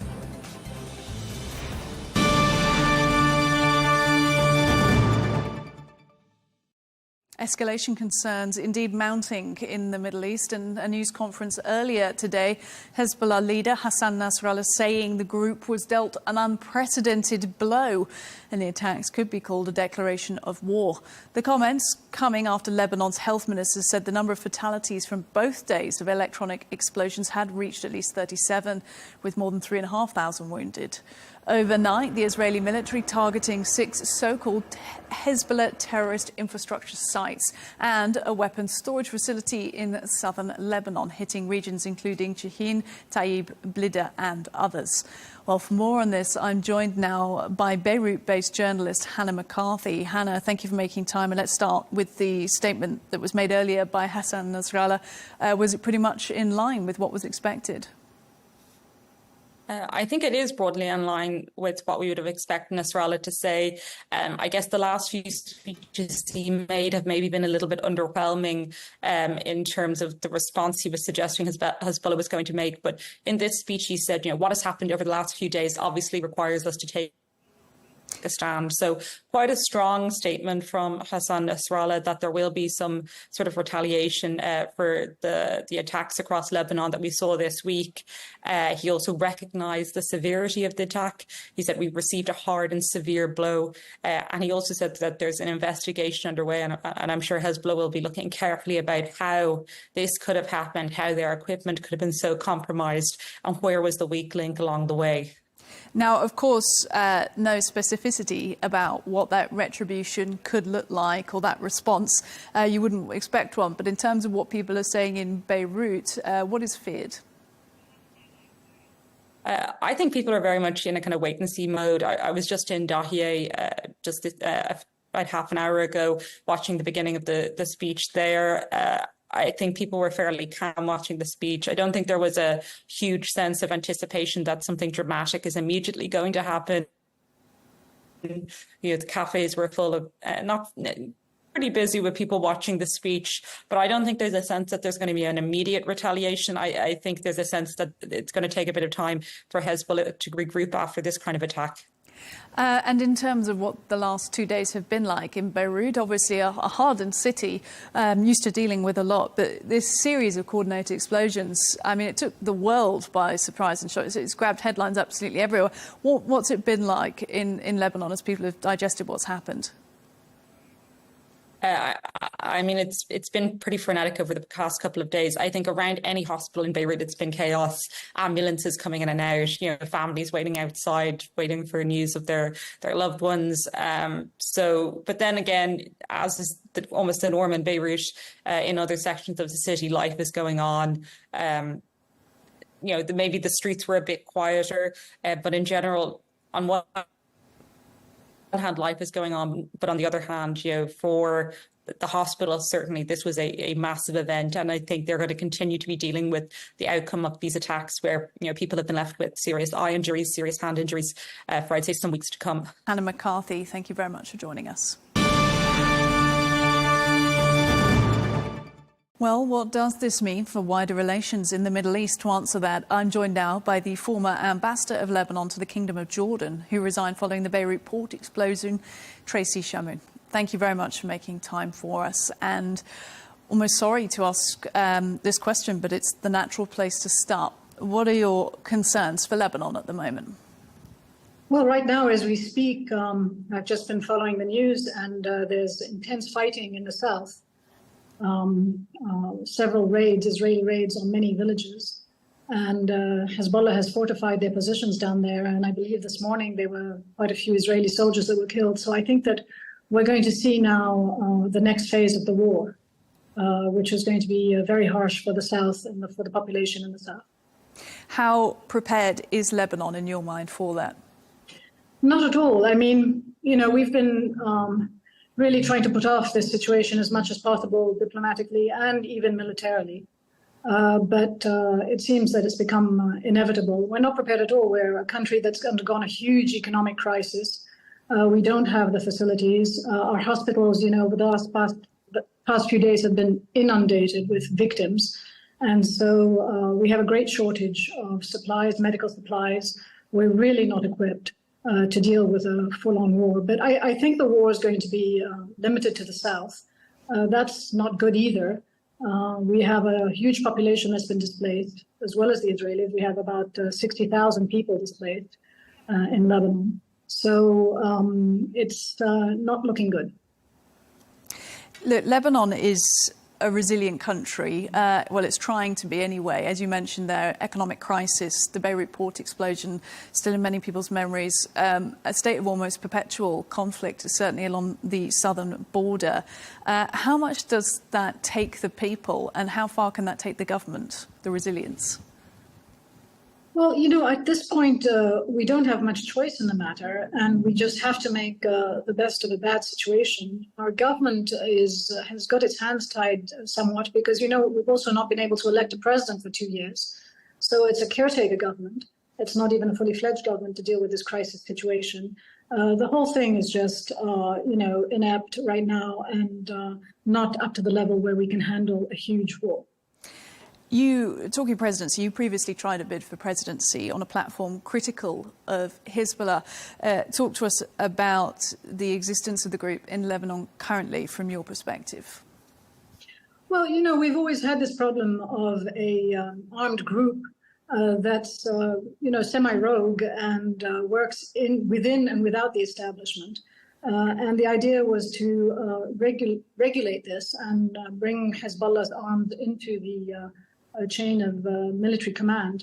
But this was not possible. And any president today that's going to come to power has to look at a new defense strategy for Lebanon.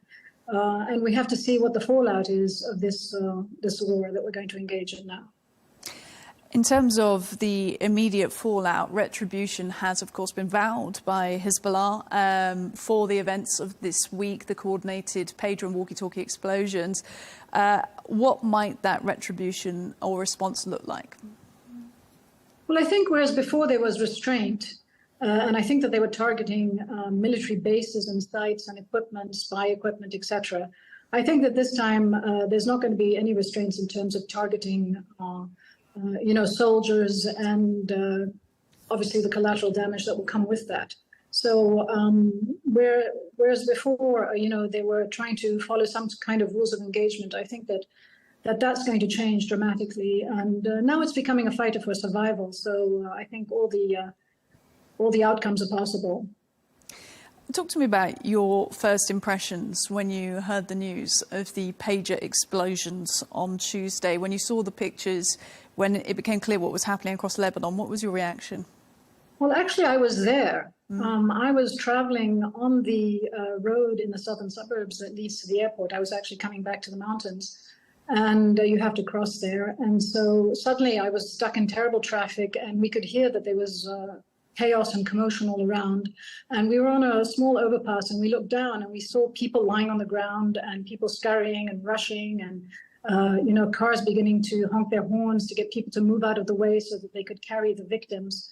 And I was stuck for about 2.5 hours in that maelstrom. And I could see many of the victims. They all passed in front of me. Some of them were being carted on motorcycles with their hands cut off, you know, just bleeding. Another man had his eye gouged out. Another one had this whole side of his face ripped off. So it was very traumatic. And, you know, having lived through 18 years of war, it certainly did trigger a lot of PTSD in me. But It was horrible. And I think when people talk about the pagers exploding, there's a sort of cynicism about it. Oh, it's just pagers exploding. But no, it's not. These pagers were actually rigged with explosives. And when they exploded, they caused severe damage, maimed people, blinded people, ripped their intestines out.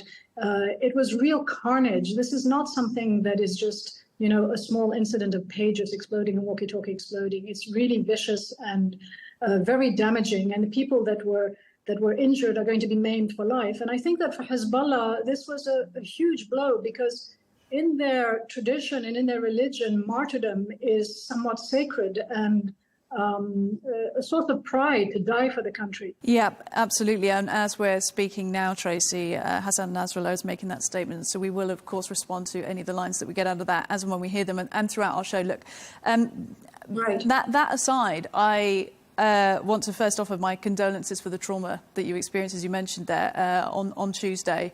And thank you for recounting the experience to us for our viewers so they can get a sense of the impact of that.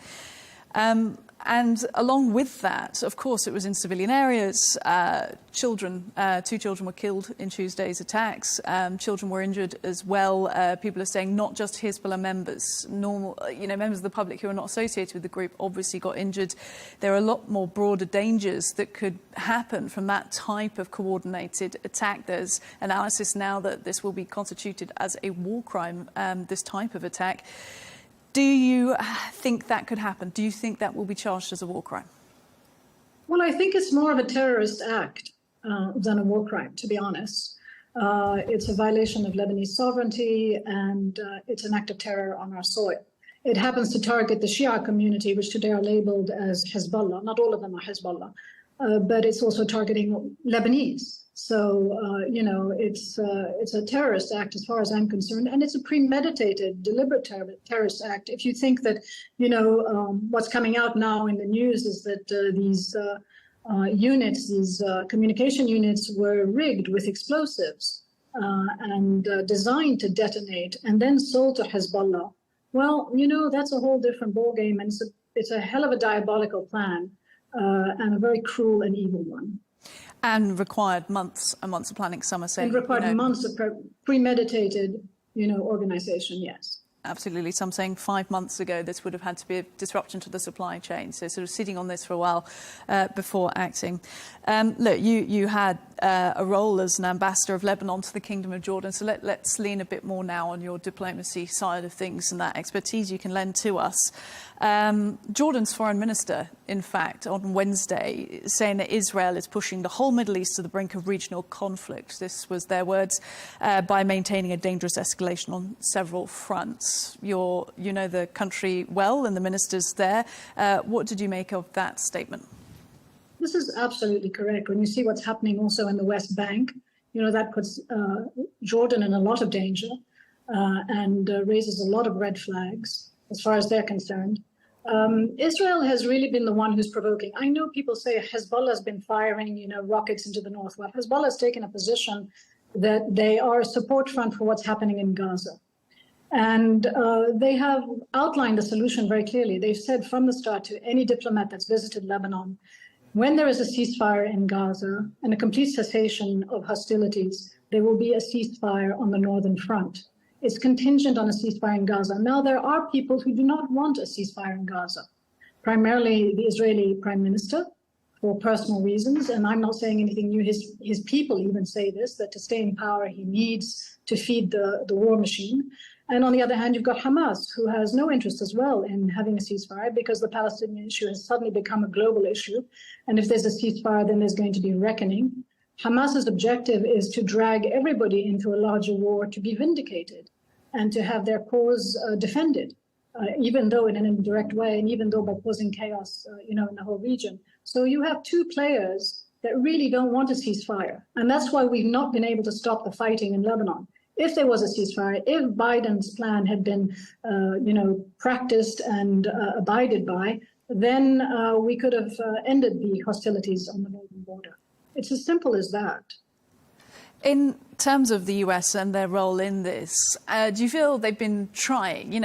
Marks for trying, but do you feel like it's at all been listened to? Do you feel like the impact of the US in the Middle East is there as it once was?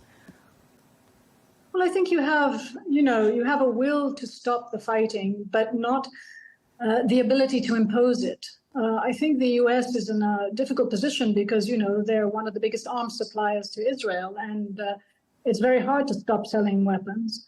So you also have, the Jewish lobby in Israel, which is very powerful. And I know from my son who lives in the States, that the news that reaches America is not necessarily the news that we experience here.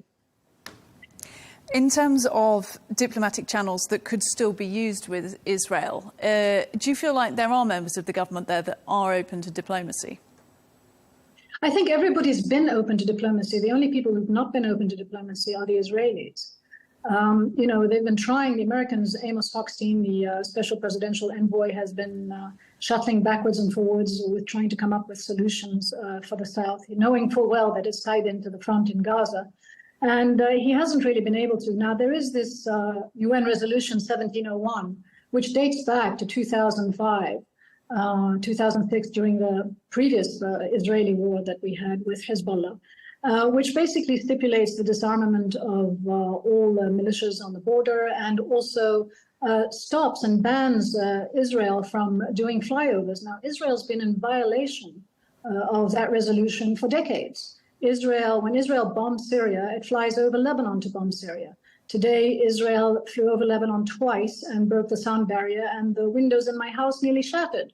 So neither party really wants to adopt a diplomatic solution because it would curtail their military ambitions. And so at this point, it's very difficult to come up with a solution. And as I said, the main one really ties into Gaza. It ties into a cessation of hostilities and a ceasefire in Gaza and a solution for the Palestinian problem, which obviously is completely vague at this point and has not been formulated nor clarified by anyone. I mean, there is complete destruction and no future envisaged for these poor people, where to go and how to cope with the fallout of the recent massacres that took place. Yeah, we've been speaking elsewhere in the show about this, obviously the situation in Gaza is nowhere near ceasefire resolution or anything of the sort, and the onslaught does continue there as well. But all the attention and all the military focus has seemingly been kind of redirected this week, if indeed Israel is behind what's currently going on in Lebanon. They haven't officially claimed that they have, but everyone is saying that it was them. In terms of this being a new phase of the war, how do you think that is part of their strategy regards Gaza? Well, I think Gaza is now on a slow burn. I mean, every day you have 40 people killed practically. So whatever the plan is that they're implementing, they're still carrying it out in Gaza, but they're trying to appease their population in the north.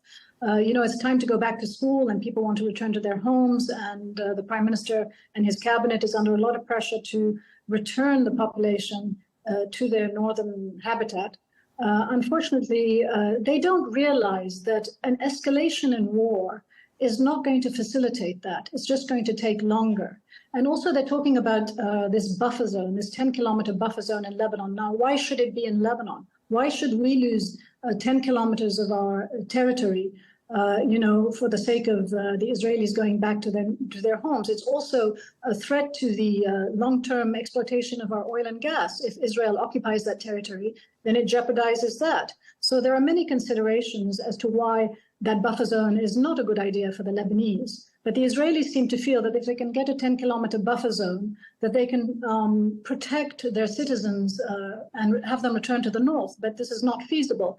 10 kilometers is nothing when you've got ballistic missiles, when you've got underground tunnel system that reaches right into Israel practically. It's not going to make any difference. The only solution, the only viable solution going forward is a diplomatic one.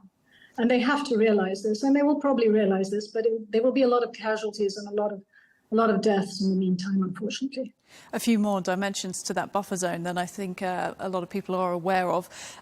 Look, just rounding things up in terms of support from elsewhere in the world, the international community, pretty much everyone has tried to have a say in what's happening in Gaza. It'd be remiss of any, for example, European or UK government not to say they were somehow trying to get things sorted and supporting. In terms of support for Lebanon, do you feel out on your own, or do you feel like you have got support? We've had tremendous support, and we continue to have support. We're just in a catch-22 situation, and it's really linked to the fate of Gaza. And it has been from the start. And there's no way that Hezbollah is going to back down from that position. So until there is a solution in Gaza, there's not going to be a solution in Lebanon. It's been very good speaking to you, former Ambassador of Lebanon to the Kingdom of Jordan, author and political analyst pretty much these days, Tracy Shamoun. Thank you very much for your time. Thank you.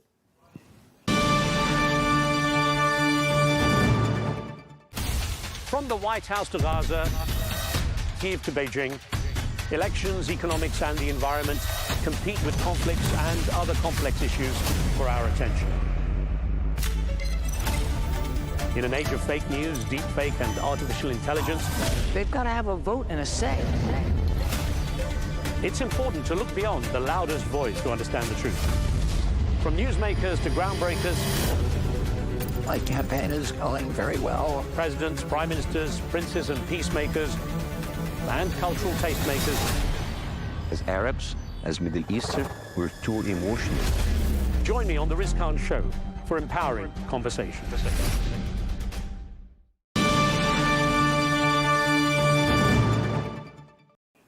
Let's now speak to Professor Elias Warak, an ophthalmologist at the Mount Lebanon University Hospital in Beirut. Sir, thank you for making time with us on a very long, I'm sure, and very busy day, dealing with a lot of trauma, patients from these coordinated explosives attacks across Lebanon. Talk to us about what you've been dealing with. Well, honestly, for the past 2.5 days, it was one of the worst nightmares, not only for me, but I mean, for most of the medical teams in Beirut, in Lebanon. We have received a huge number of casualties, and unfortunately, we couldn't save the organs that we are trained to save. I can talk as far as ophthalmology is concerned. Basically, we have seen a lot of cases where we have really badly damaged eyes. And in most of those cases, we couldn't save at least one of the two eyes. We had to remove a big number of eyes because they are heavily traumatized, and most of the eyes are really shattered. But we did our best to try to save as much as we can. What, we're certain of that, and again, our condolences for dealing with such a traumatic day. I know you're a professional at this. In terms of your professional career, how does this compare? You must have dealt with conflict and trauma injuries in the past. Well, actually, those 2 days, they reminded us of the bad days of the civil war in Lebanon, like 25 years ago. We had some bad cases, but I believe nothing to compare with these 2 days, because most of the casualties, they have been badly hit in the eyes, in the hands, and some in the abdomen. And the problem is that most of the ocular injuries, they are devastating, where most of the eyes, like I said, they are badly shattered, so we couldn't really reconstruct the eye. And unfortunately, some of those young men in their 20s, we were obliged to even eviscerate both eyes, to remove both eyes. So really, it was very hard to take those decisions. But ultimately, we did our best to try to save at least one of the eyes of those casualties. So a lot of young men blinded by these explosions. A question that's being asked regularly from people not in Lebanon looking at this story from the outside is, why were eyes such an issue here? Why so many people were being blinded? What happened in that moment that caused there to be so many eye injuries? Because I believe probably they received messages on their pagers, and whenever they take the pager and just to try to read the message, it seems that the pager will blow off. So that's why the damage is basically to the hands and to the face. Unfortunately, the damage is really quite big to the face, where like I said, the eyes are badly hit, some of the facial structures also, they are badly hit, like the mouth, the nose, sometimes the ear, and some of the patients, they have penetrating injury even to the brain. In terms of there being a second night of explosions then, you know, there was talk of this first wave of pager explosions on Tuesday having been done early because there was a sense that Hezbollah were aware of what was happening and that it was going to be part of some bigger coordinated attack. And then on Wednesday night, walkie-talkies also exploding. Did you see more injuries then coming into your clinic, into your hospital because of the second day? Actually, not as bad as the first day. It seems that some of those pagers, they were detected, and it seems they were isolated, so they don't do the damage to the holder of these pagers. But definitely, it was much less than the first day. In terms of the range of people, you've mentioned young men in their 20s. Were there anybody else? We know, of course, that 2 children lost their lives on that first day, but did you treat anybody who was maybe else a nearby civilian? Actually, the number of the nearby people were much less than those who were carrying on the pagers. Talk to me about your preparations for something like this. Lebanon is a country that's dealt with a lot of conflict. You mentioned the civil war. There was a long, long time ago. You're saying that this is almost, you know, on a level with that in terms of the injuries you're seeing. As a hospital, are you prepared to deal with injuries like this at this volume?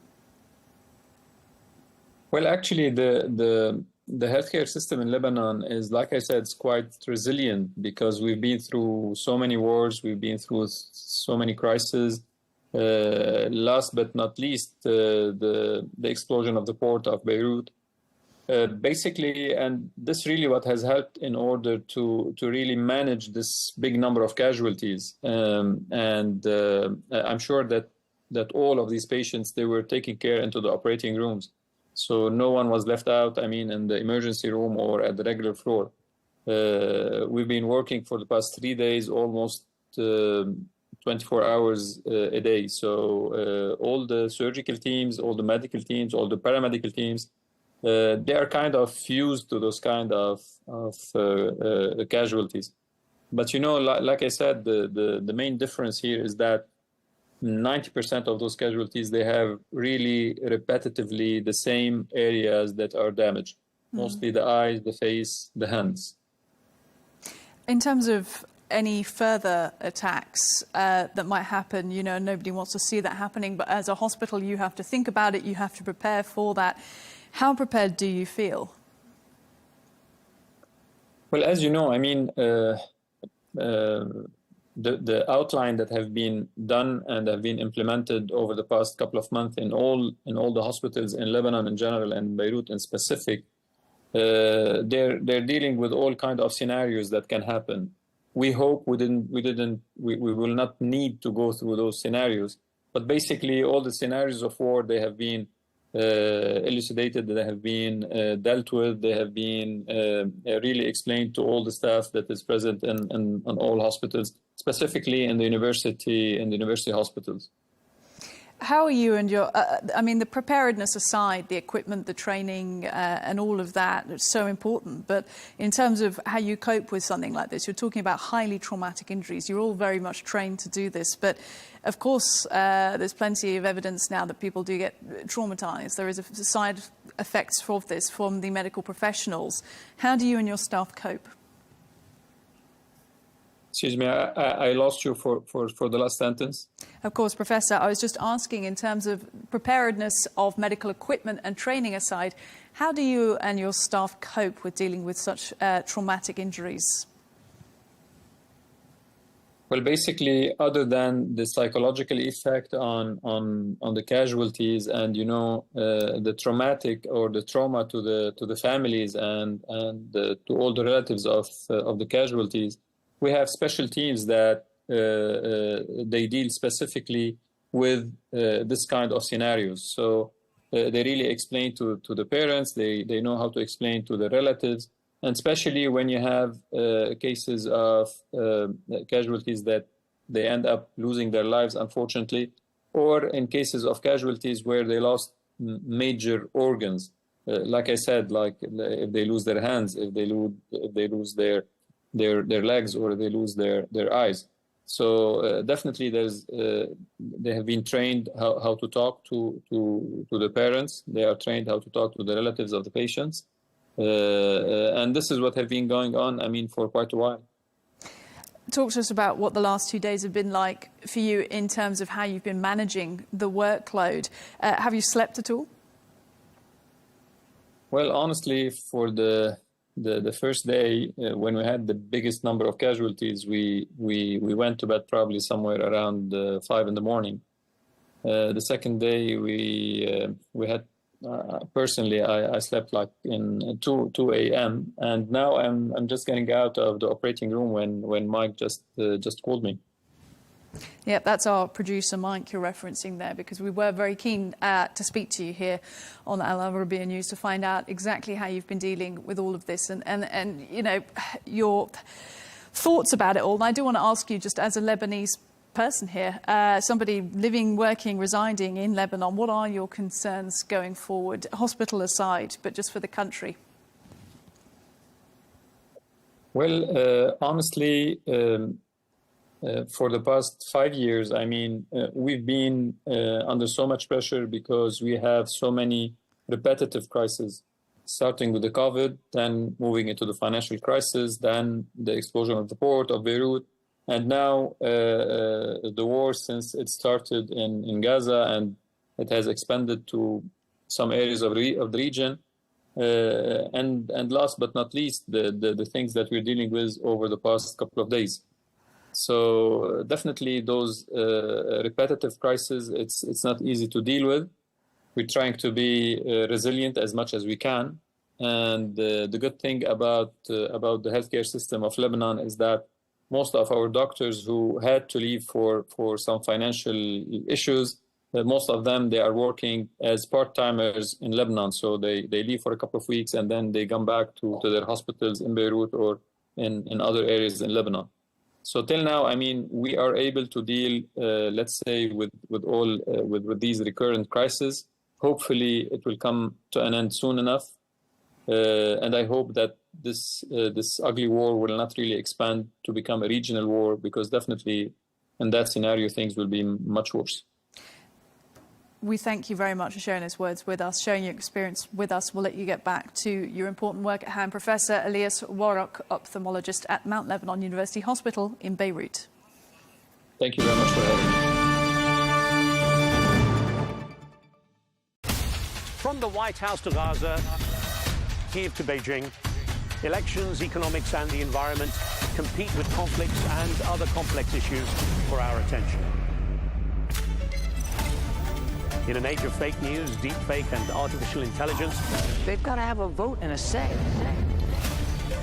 It's important to look beyond the loudest voice to understand the truth. From newsmakers to groundbreakers, my campaign is going very well. Presidents, prime ministers, princes and peacemakers, and cultural tastemakers. As Arabs, as Middle Eastern, we're too emotional. Join me on the Riz Khan Show for empowering conversation.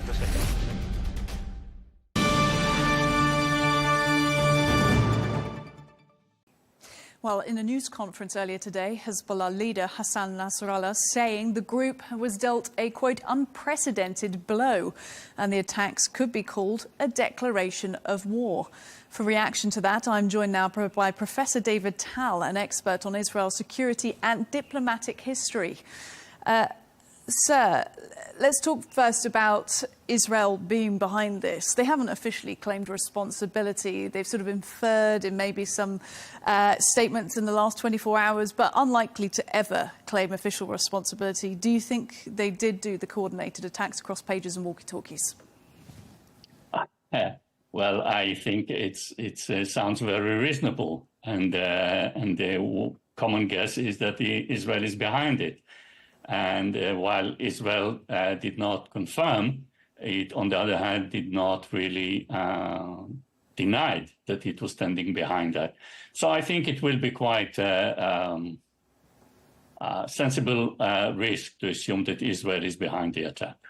Yeah, and I get that you're sizing up the likelihood that it was indeed them, per my question. You're saying it's sensible and reasonable as an assumption. In terms of as a mode of strategy for Israel right now, entering what they're calling a new phase of the war, clearly got military ambitions regarding displaced people in the north, as well as what's currently going on in Gaza. The attacks this week, these extraordinary attacks on pages and walkie-talkies, do you think it was a coherent strategy?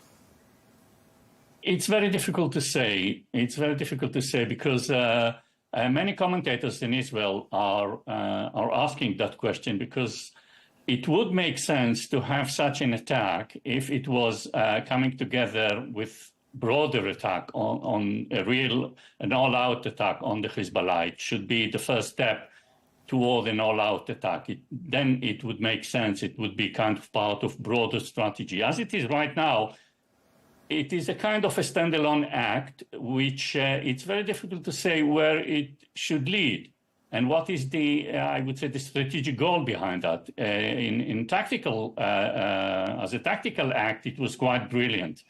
But the question is, where does it lead Israel and the Hezbollah? And whether Israel really intends to take the next step, that is to go to war, to an all-out war with the Hezbollah. It is not completely clear that it is the case. On the other hand, there are those who assume that what Israel was at least hoped to achieve by that is kind of to serve as a deterrent toward the Hezbollah, to say, look, we achieved that, we did that, and we might, let's stop here because our next move might be much more painful. So it's really difficult to place that within a very coherent strategy and to see and to understand exactly what were the Israeli broader intentions if Israel was behind this attack. Yeah, as you say there's multiple strategies that could be at play. Disabled the communications network of Hezbollah. Well, anyway, the hand devices of them. You've struck fear, not you personally, obviously Israel I'm talking about here, striking fear and chaos, if indeed it was them behind it, amongst the ranks of Hezbollah, blinding some, maiming others, really causing chaos and striking fear, probably. But surely calculating a strategic response from Hezbollah, but also the wider concern of an Iranian retaliation elsewhere or somehow. What do you think that could look like? Well, this is exactly the problem, really, in evaluating this attack and the meaning of this attack. Now, one assumption is that Israel was forced in a way to carry out the attack right now because there were rumors that Hezbollah operatives started to suspect. They probably saw something that led them to suspect that something is wrong with their devices. So Israel had to make a very quick choice, either to allow the Hezbollah to reveal the whole scheme, the whole thing, or to act immediately.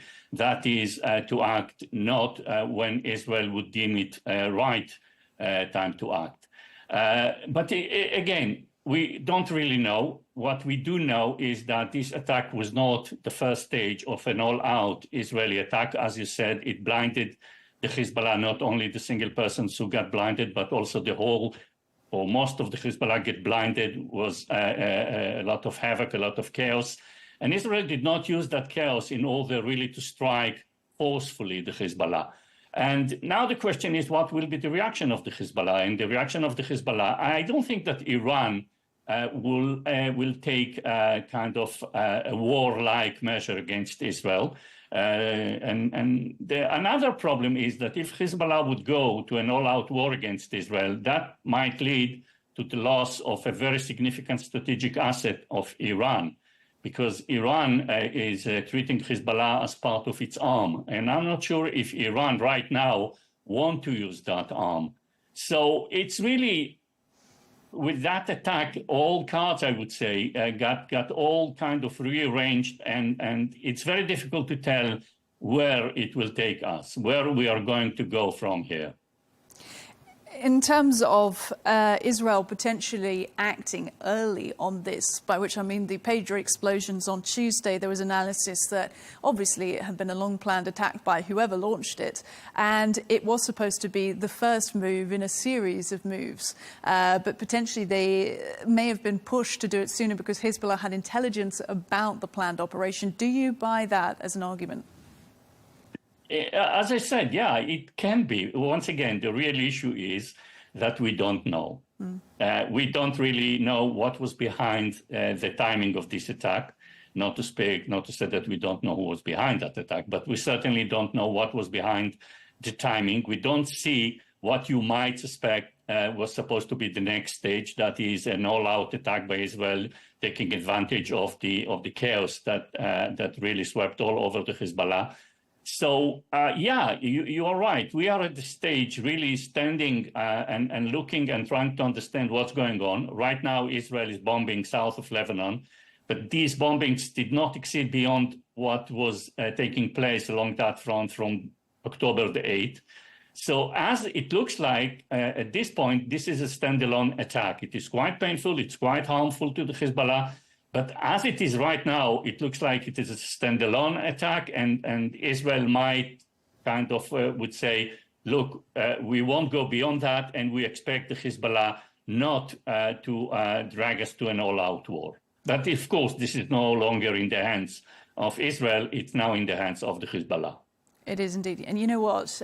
It's sometimes hard to keep track with the months in between when retribution is vowed, assassinations, we're talking coordinated attacks, and then when and how that retribution gets delivered and where, because there's multiple issues going on at the moment with Gaza, with Lebanon, and then you've got Iran supposedly involved from behind. So in terms of keeping track when the retribution arrives and what it was retribution for is always something interesting to consider. In terms of the US, if you don't mind, we'll talk about that because Secretary of State Antony Blinken was in Cairo when these attacks pretty much were launched across Lebanon and some people in Syria as well on Tuesday. He was asked, were you aware of this? Was the US aware of this? If it was Israel behind it, did they inform you?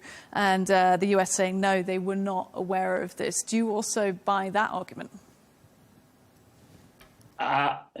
Well, first, I wouldn't expect Blinken to say otherwise, in any case. That is first. Second, the coordination, the strategic military coordination between Israel and the United States is very deep, is very strong, it's very continuous.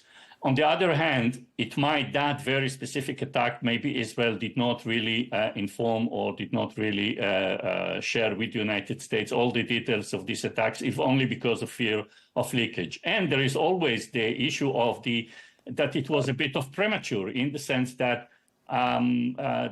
Israel did not really want to carry out this attack right now, and it had to do that because fearing that the Hezbollah would expose the whole thing.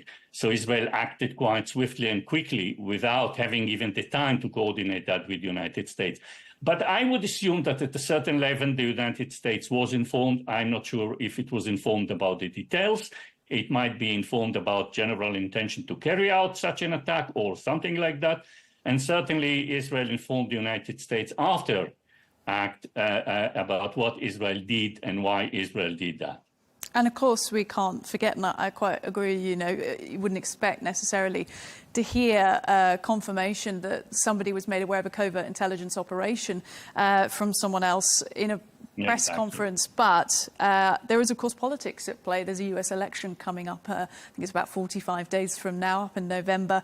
Israel-Gaza forming a big part of the way voters are thinking and the way candidates are talking about foreign policy, US foreign policy as well.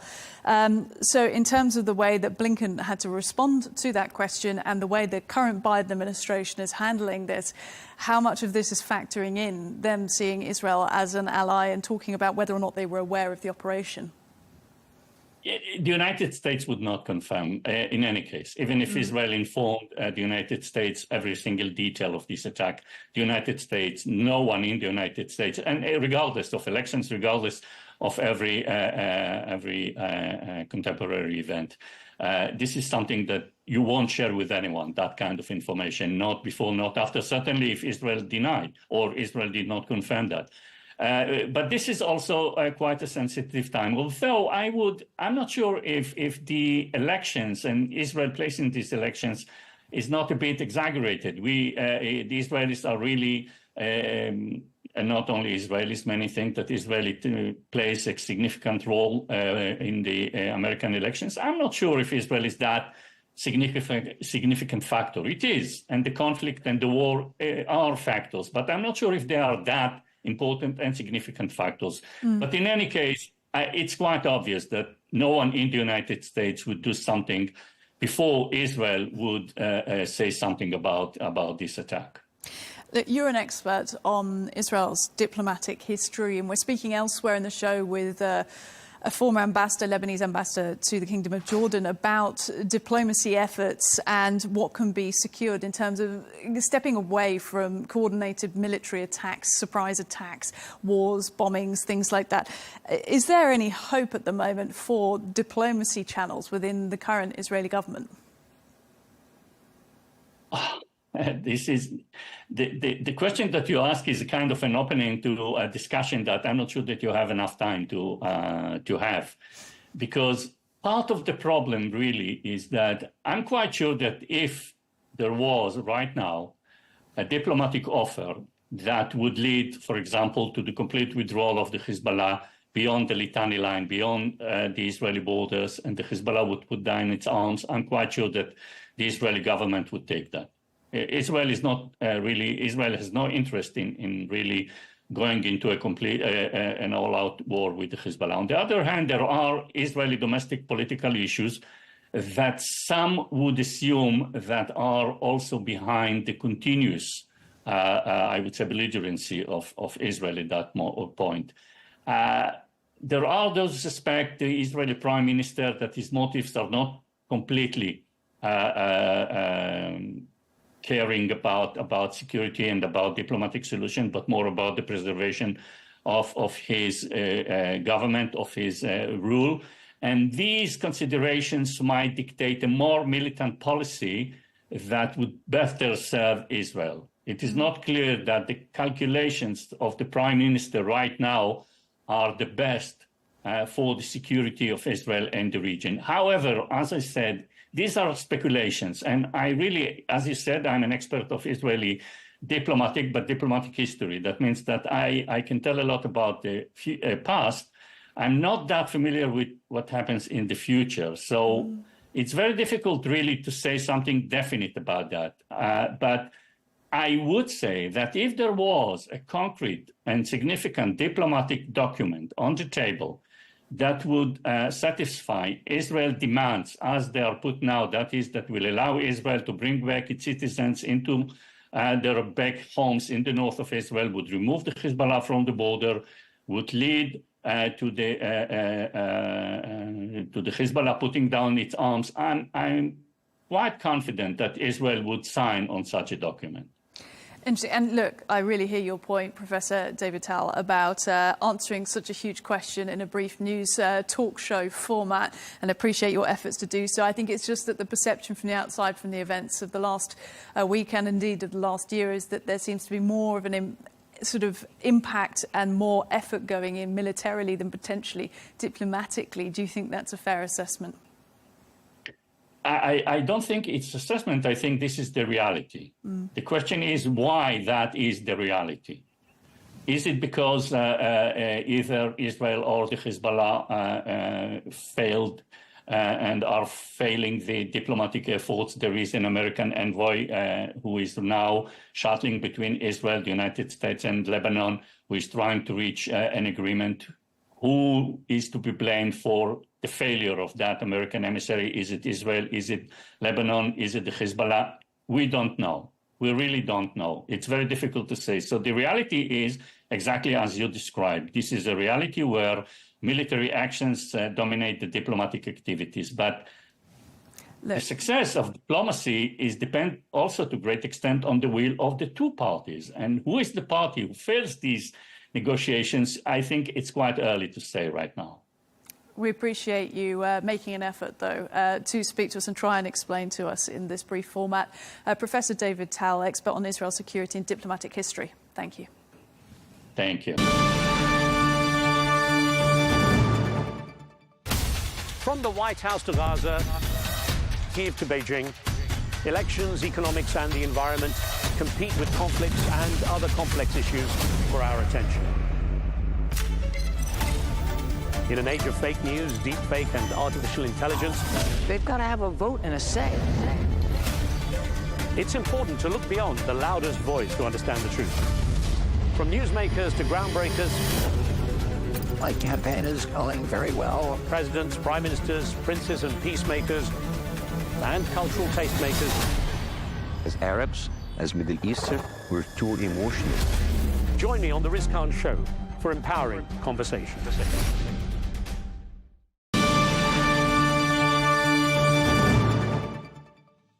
Well, I'm joined now by the former U.S. Deputy Assistant Secretary of Defense for the Middle East, retired CIA paramilitary operations officer from the Special Activities Center, and former U.S. Marine Infantry officer Mick Mulroy. Mick, speaking to us from New York, we appreciate it. Given your perspective and your vast experience as well in the Middle East region, how bad are things looking right now to you? So, Rosanna, this is of course, the third and fourth successful covert operation that was likely done by Mossad, the intelligence service of Israel, and special units inside the IDF.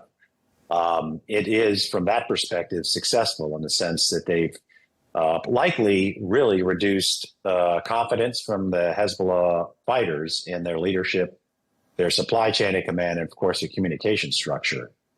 There is, of course, concern that it would also give Hezbollah even more reason to want to significantly respond to Israel, and they have the capacity to do so with over 150,000 missiles and rockets. And of course, we still haven't seen a response from Iran for the attack, for the assassination of Ismail Haniyeh in Tehran. So it certainly does increase tensions, but I think from the statements of the IDF that this is another phase of the war that they consider, and they expect it to increase tensions.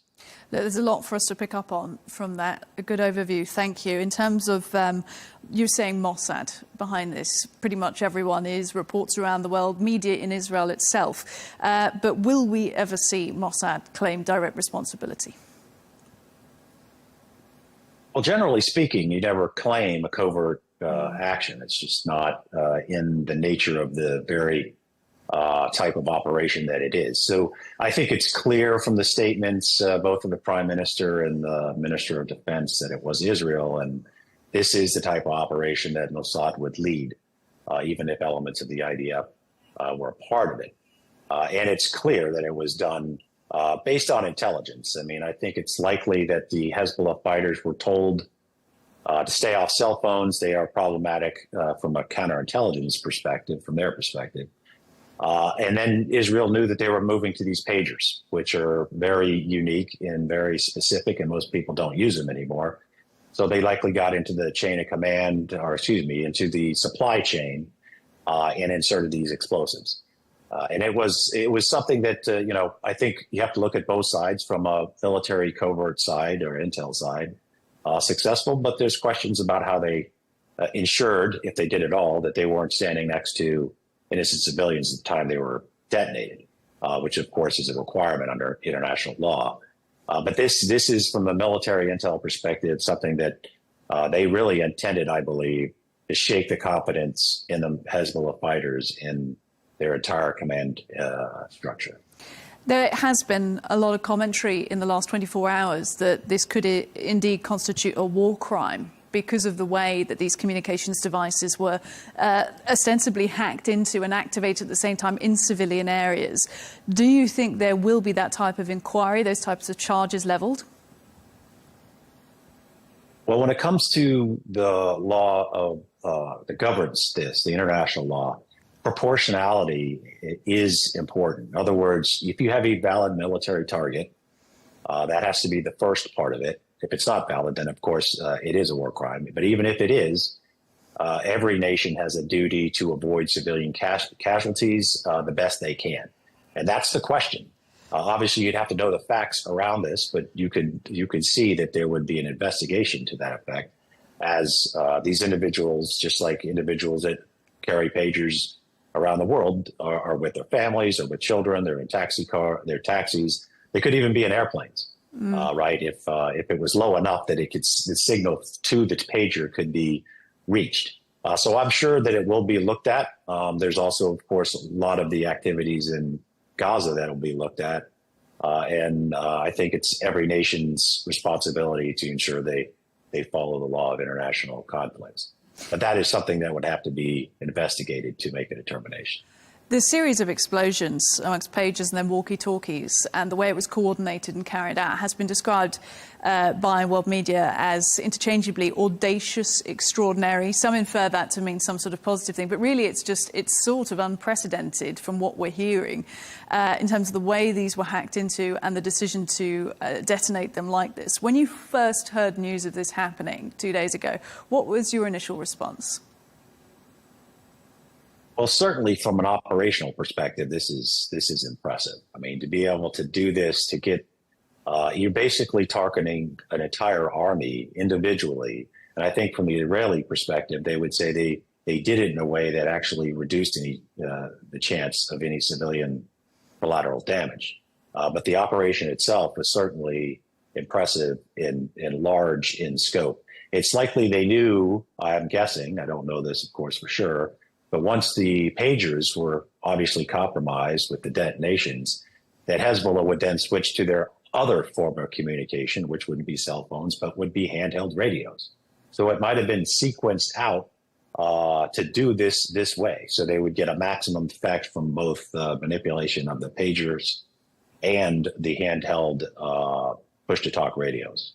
And, of course, we, again, can't know for sure, but there was plenty of speculation after the pager explosions on Tuesday that if it was indeed Mossad, if it was indeed Israel, they'd been pushed to act earlier than they had hoped because there was maybe a chance that Hezbollah operatives were getting wise to their scheme. Do you think that is likely? I do. I think they would have rather waited until if there really is going to be a ground conflict component to the war in the north, which many think unfortunately will be the case, it would have been better served if they held this until right at the time of that actual incursion. That would completely disrupt their communications. And when it comes to an army trying to stop a force like the IDF coming in, a crippling of the communications would have been a crippling of their ability to fight coordinated manner. So I think they would have held off till that. So it's likely that they thought they were compromised and they were either going to do it now or it would have been it wouldn't have been an option in the future. That seems to be the logical explanation.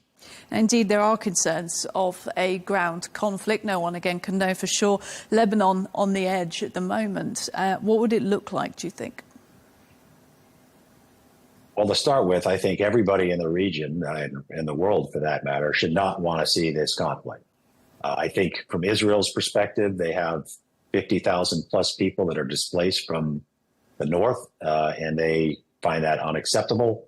And they are going to do what they need to do, according to them, in public statements to ensure that they can go back to their place of residence. And that's going to mean, I think, pushing Hezbollah to the Litani River, which is what the UN mandate or the UN resolution mandates.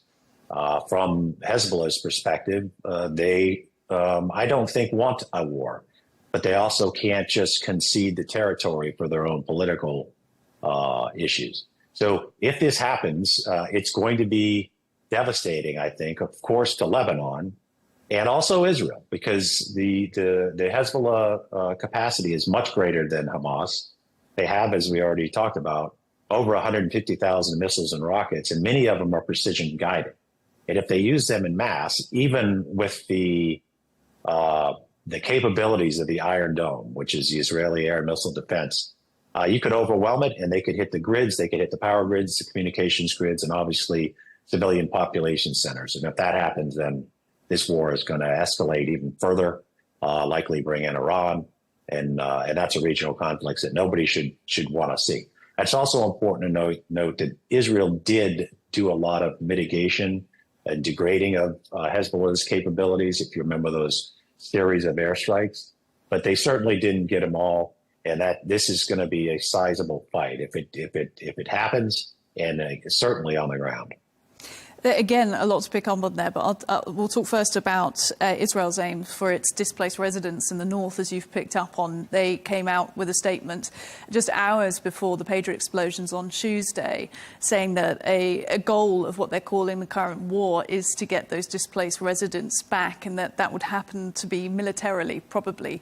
Do you think what's happened with these series of coordinated explosions in the last 2 days has got them closer to or further from that goal?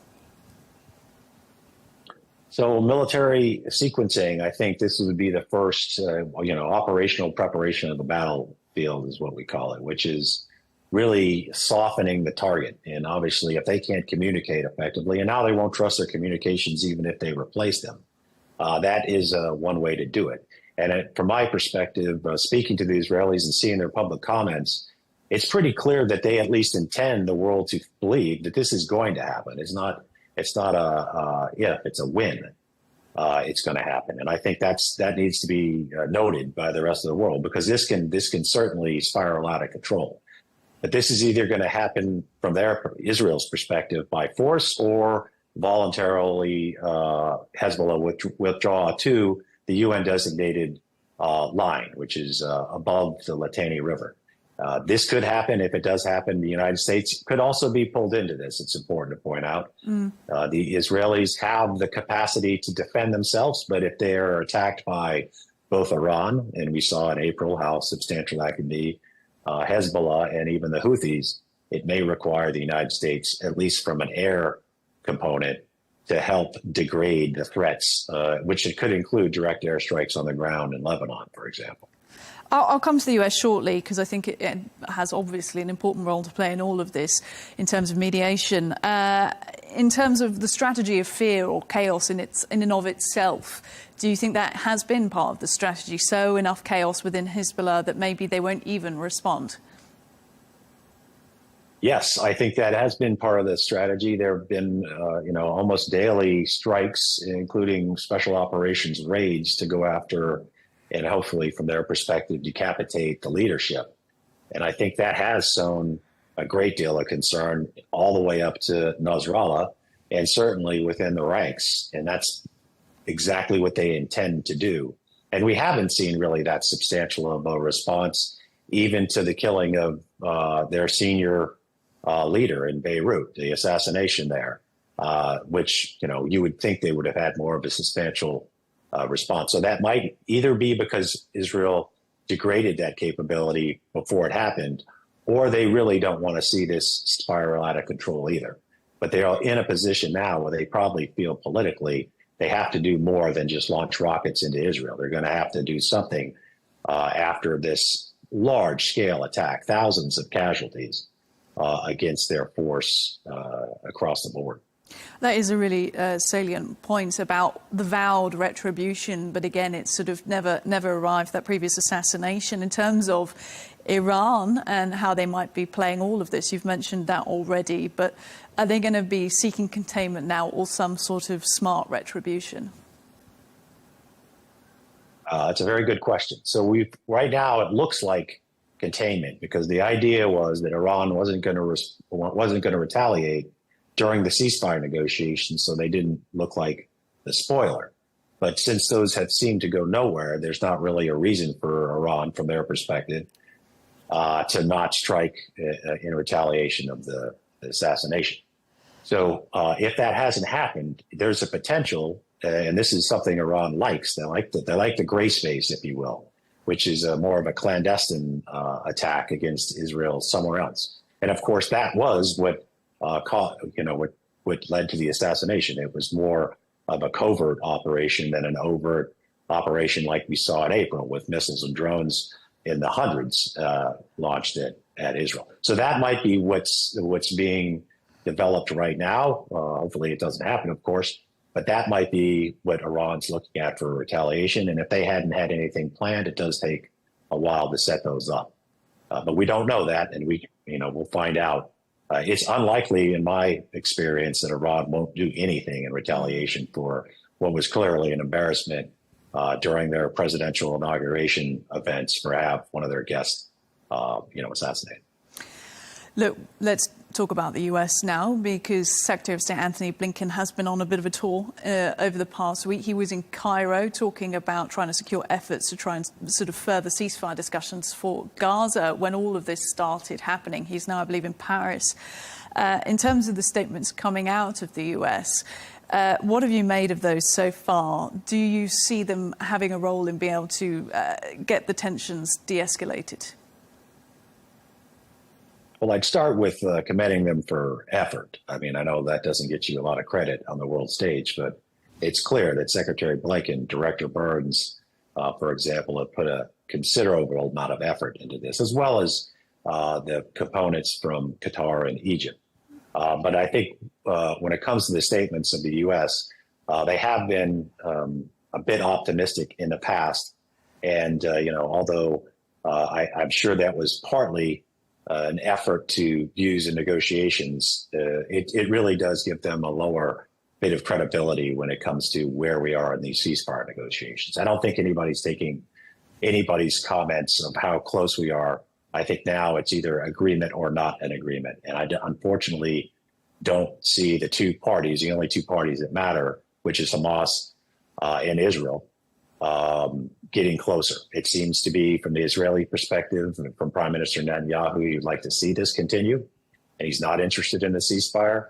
And Hamas is not interested in a ceasefire that isn't a permanent ceasefire. And that seems to be a sticking point of which neither side is willing to budge on. And every other part of it is just talking around the margins. So hopefully everybody should hope that we get a ceasefire. We need to see all the hostages released. And we also need to see relief brought to the civilians of Gaza, which is a very desperate situation on the humanitarian front. And the only way really to get there is to have a ceasefire. Look, it is an ongoing and terrible situation. And then the world's attention has been moved this week from there up towards the situation that's happening in Lebanon. Do you think that is part of Israel's strategy? Because at the moment they're fighting wars on many fronts, and they're going to have to be thinking about those resources and also where attention goes. It must be part of the strategy, right? I think so. And even when they're talking about this in phases, it's either exactly what they did plan, or they want the impression to be that these wars are completely connected. If they finish Hamas, or it's just part of the phasing of fighting back against what is the Iranian proxies ultimately, both in Hamas and Hezbollah. And so I think from their perspective, if the world focuses on the north, they will continue their operations in Gaza, but it will be a broad expansion. And I think from the IDF perspective, there is concern that they're not overstretched. It's easy for politicians to talk and to launch into new arenas, but ultimately it's the military that has to deal with all these political decisions, and that's why I think you're seeing the tension between the Minister of Defense and the Prime Minister. The Minister of Defense being a retired Major General, so he knows of which he talks, and it might not be that there's an issue with conducting an attack against Hezbollah, but there is a part of that that's reality, and that's the capacity of the IDF to do both. And I think that's where you're seeing the tension between the two individuals. Former US Deputy Assistant Secretary of Defense for the Middle East, Mick Mulroy, it's been very good to speak to you. Thank you. Very good to speak to you. That is all we have time for on Global News today. Thank you for watching, and be sure to join us again tomorrow for more exclusive interviews and debate. Until then, goodbye.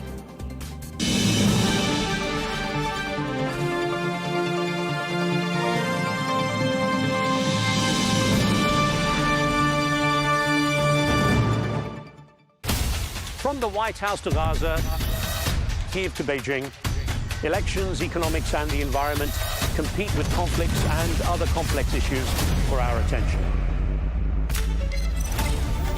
In an age of fake news, deepfake and artificial intelligence, they've got to have a vote and a say.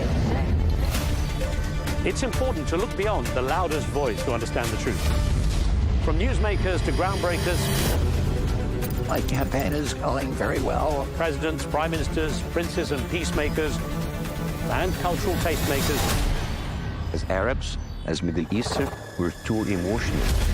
Join me on The Rizkan Show for empowering conversation.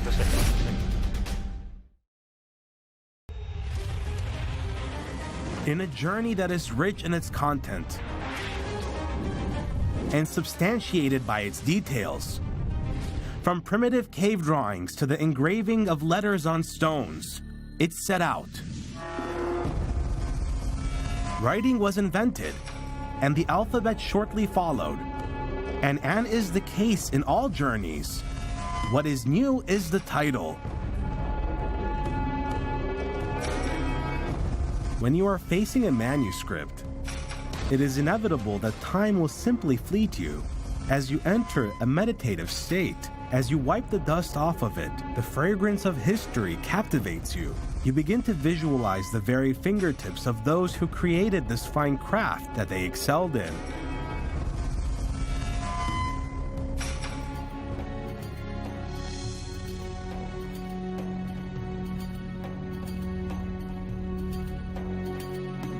The first calligraphers excelled in their precision and artwork skills. They added diacritics, and with ink and tools they wrote it all out, and they decorated them with their motifs. These are the messages of light, passed on through the history of Arab manuscripts.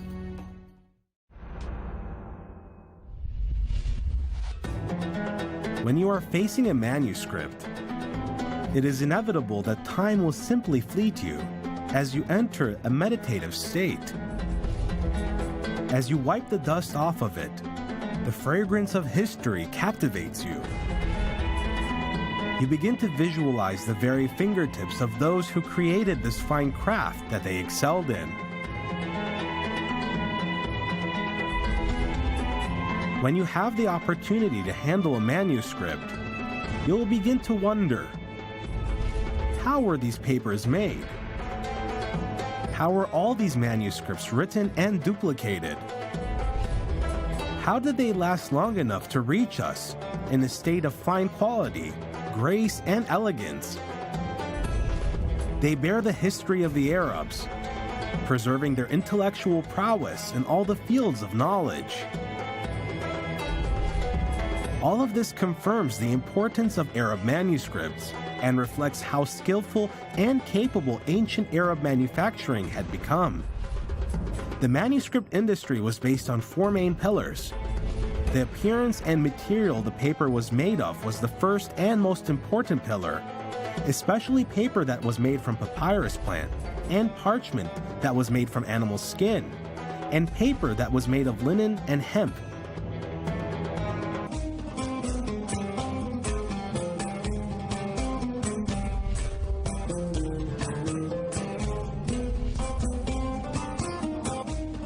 The second of these pillars was the ink and midad that was used, and the various colors that were selected. The third pillar was the pen that was used, which included the associated tools and calligraphy methods that were used. Binding was the fourth and final pillar in the production of an Arab manuscript. Sources make varying claims regarding the kind of paper used in manufacturing manuscripts. It mostly depends on the raw material that the paper was made of. Besides parchment, papyrus was widespread, and it reigned supreme for an extended period of time until paper, or al-kaghid, was invented and was deemed a fierce competitor to them. It reached its zenith in the middle of the 5th century Hijri. It replaced papyrus, and the printing presses that began to use paper were more common and prevalent. The Arabs of the pre-Islamic era and Islam were familiar with papyrus, which was known as al-Qaratis, as an important material used for writing. It was even mentioned in their poetry.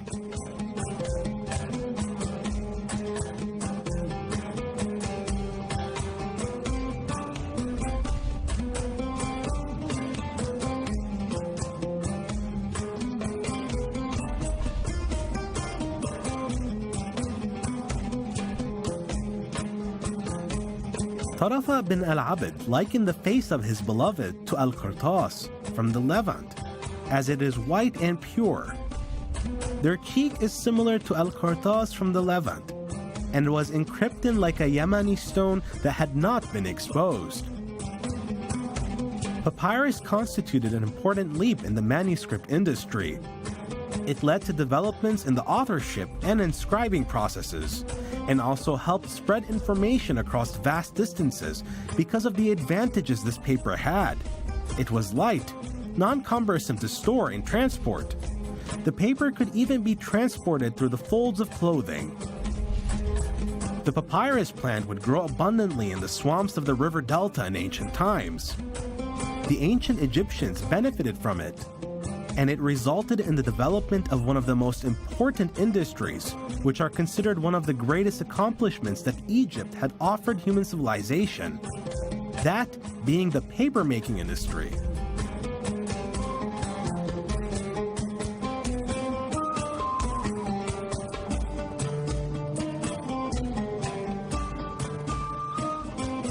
From this papyrus plant, paper is made. It is one of the most important agricultural crops that grew in the swamps of the delta in Egypt. And there are various species of it present in Sudan till this very day. They served many purposes in ancient Egypt, which ranged from making boxes, baskets, and ropes, but its core value lies within its use in making paper. Egypt was considered a center for this important industry, and it began to export a large portion of what they produced to the countries of the ancient world.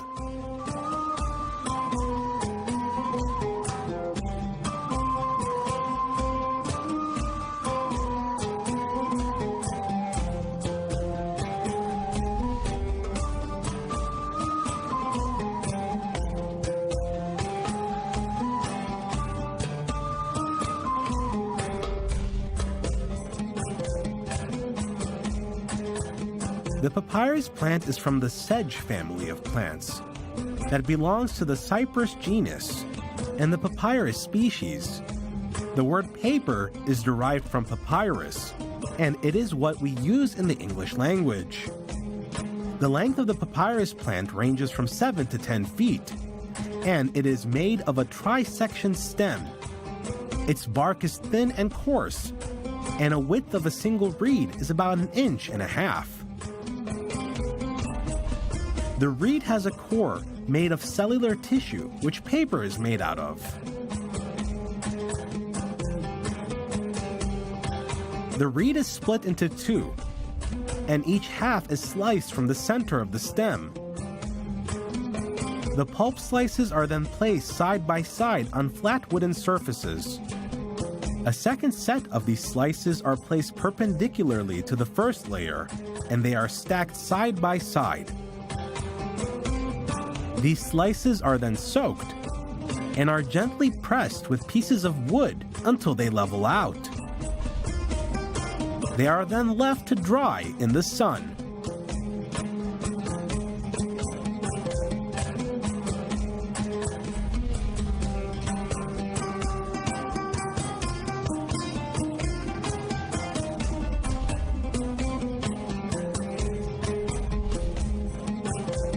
The end result is a piece of paper ranging in its size from 20 to 30 centimeters in width and 30 to 40 centimeters in length.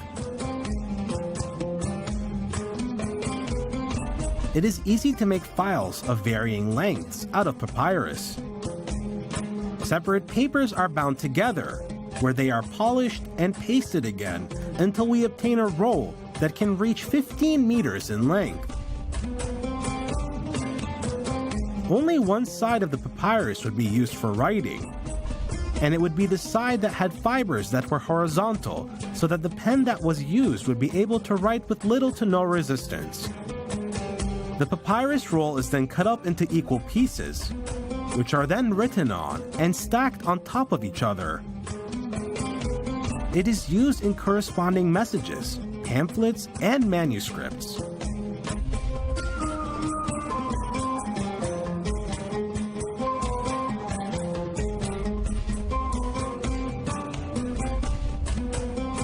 Everything that nature made available to mankind has been used to aid them.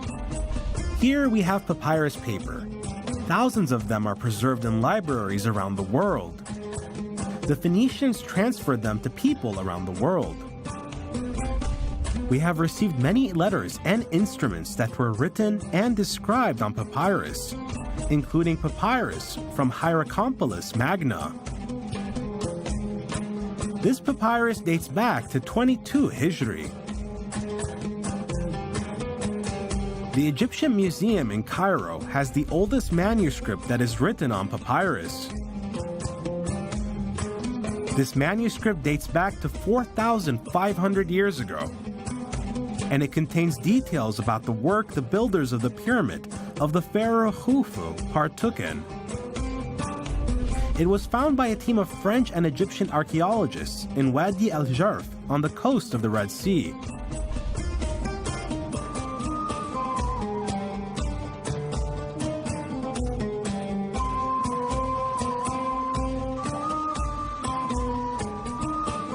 Unfortunately, only fragments of the early works of Arab manuscripts that were written on papyrus have made their way to us.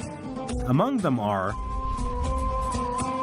Mawti'a Malik bin Anas, the Journal of Humam bin Munabbih, and the Journal of Abdullah bin al-Hayya.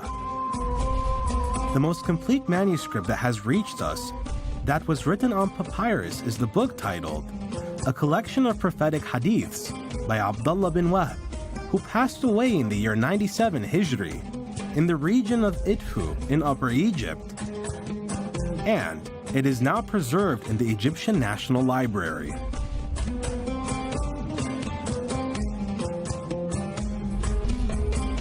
The year 323 Hijri witnessed the last known use of papyrus for writing as of now, as that century would be the last to witness the manufacturing of papyrus paper.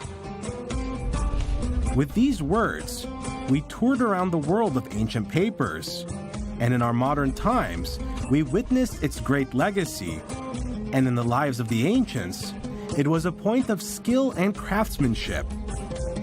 Phenomenal human innovation was written down upon their papyri, which still shines on till this very day.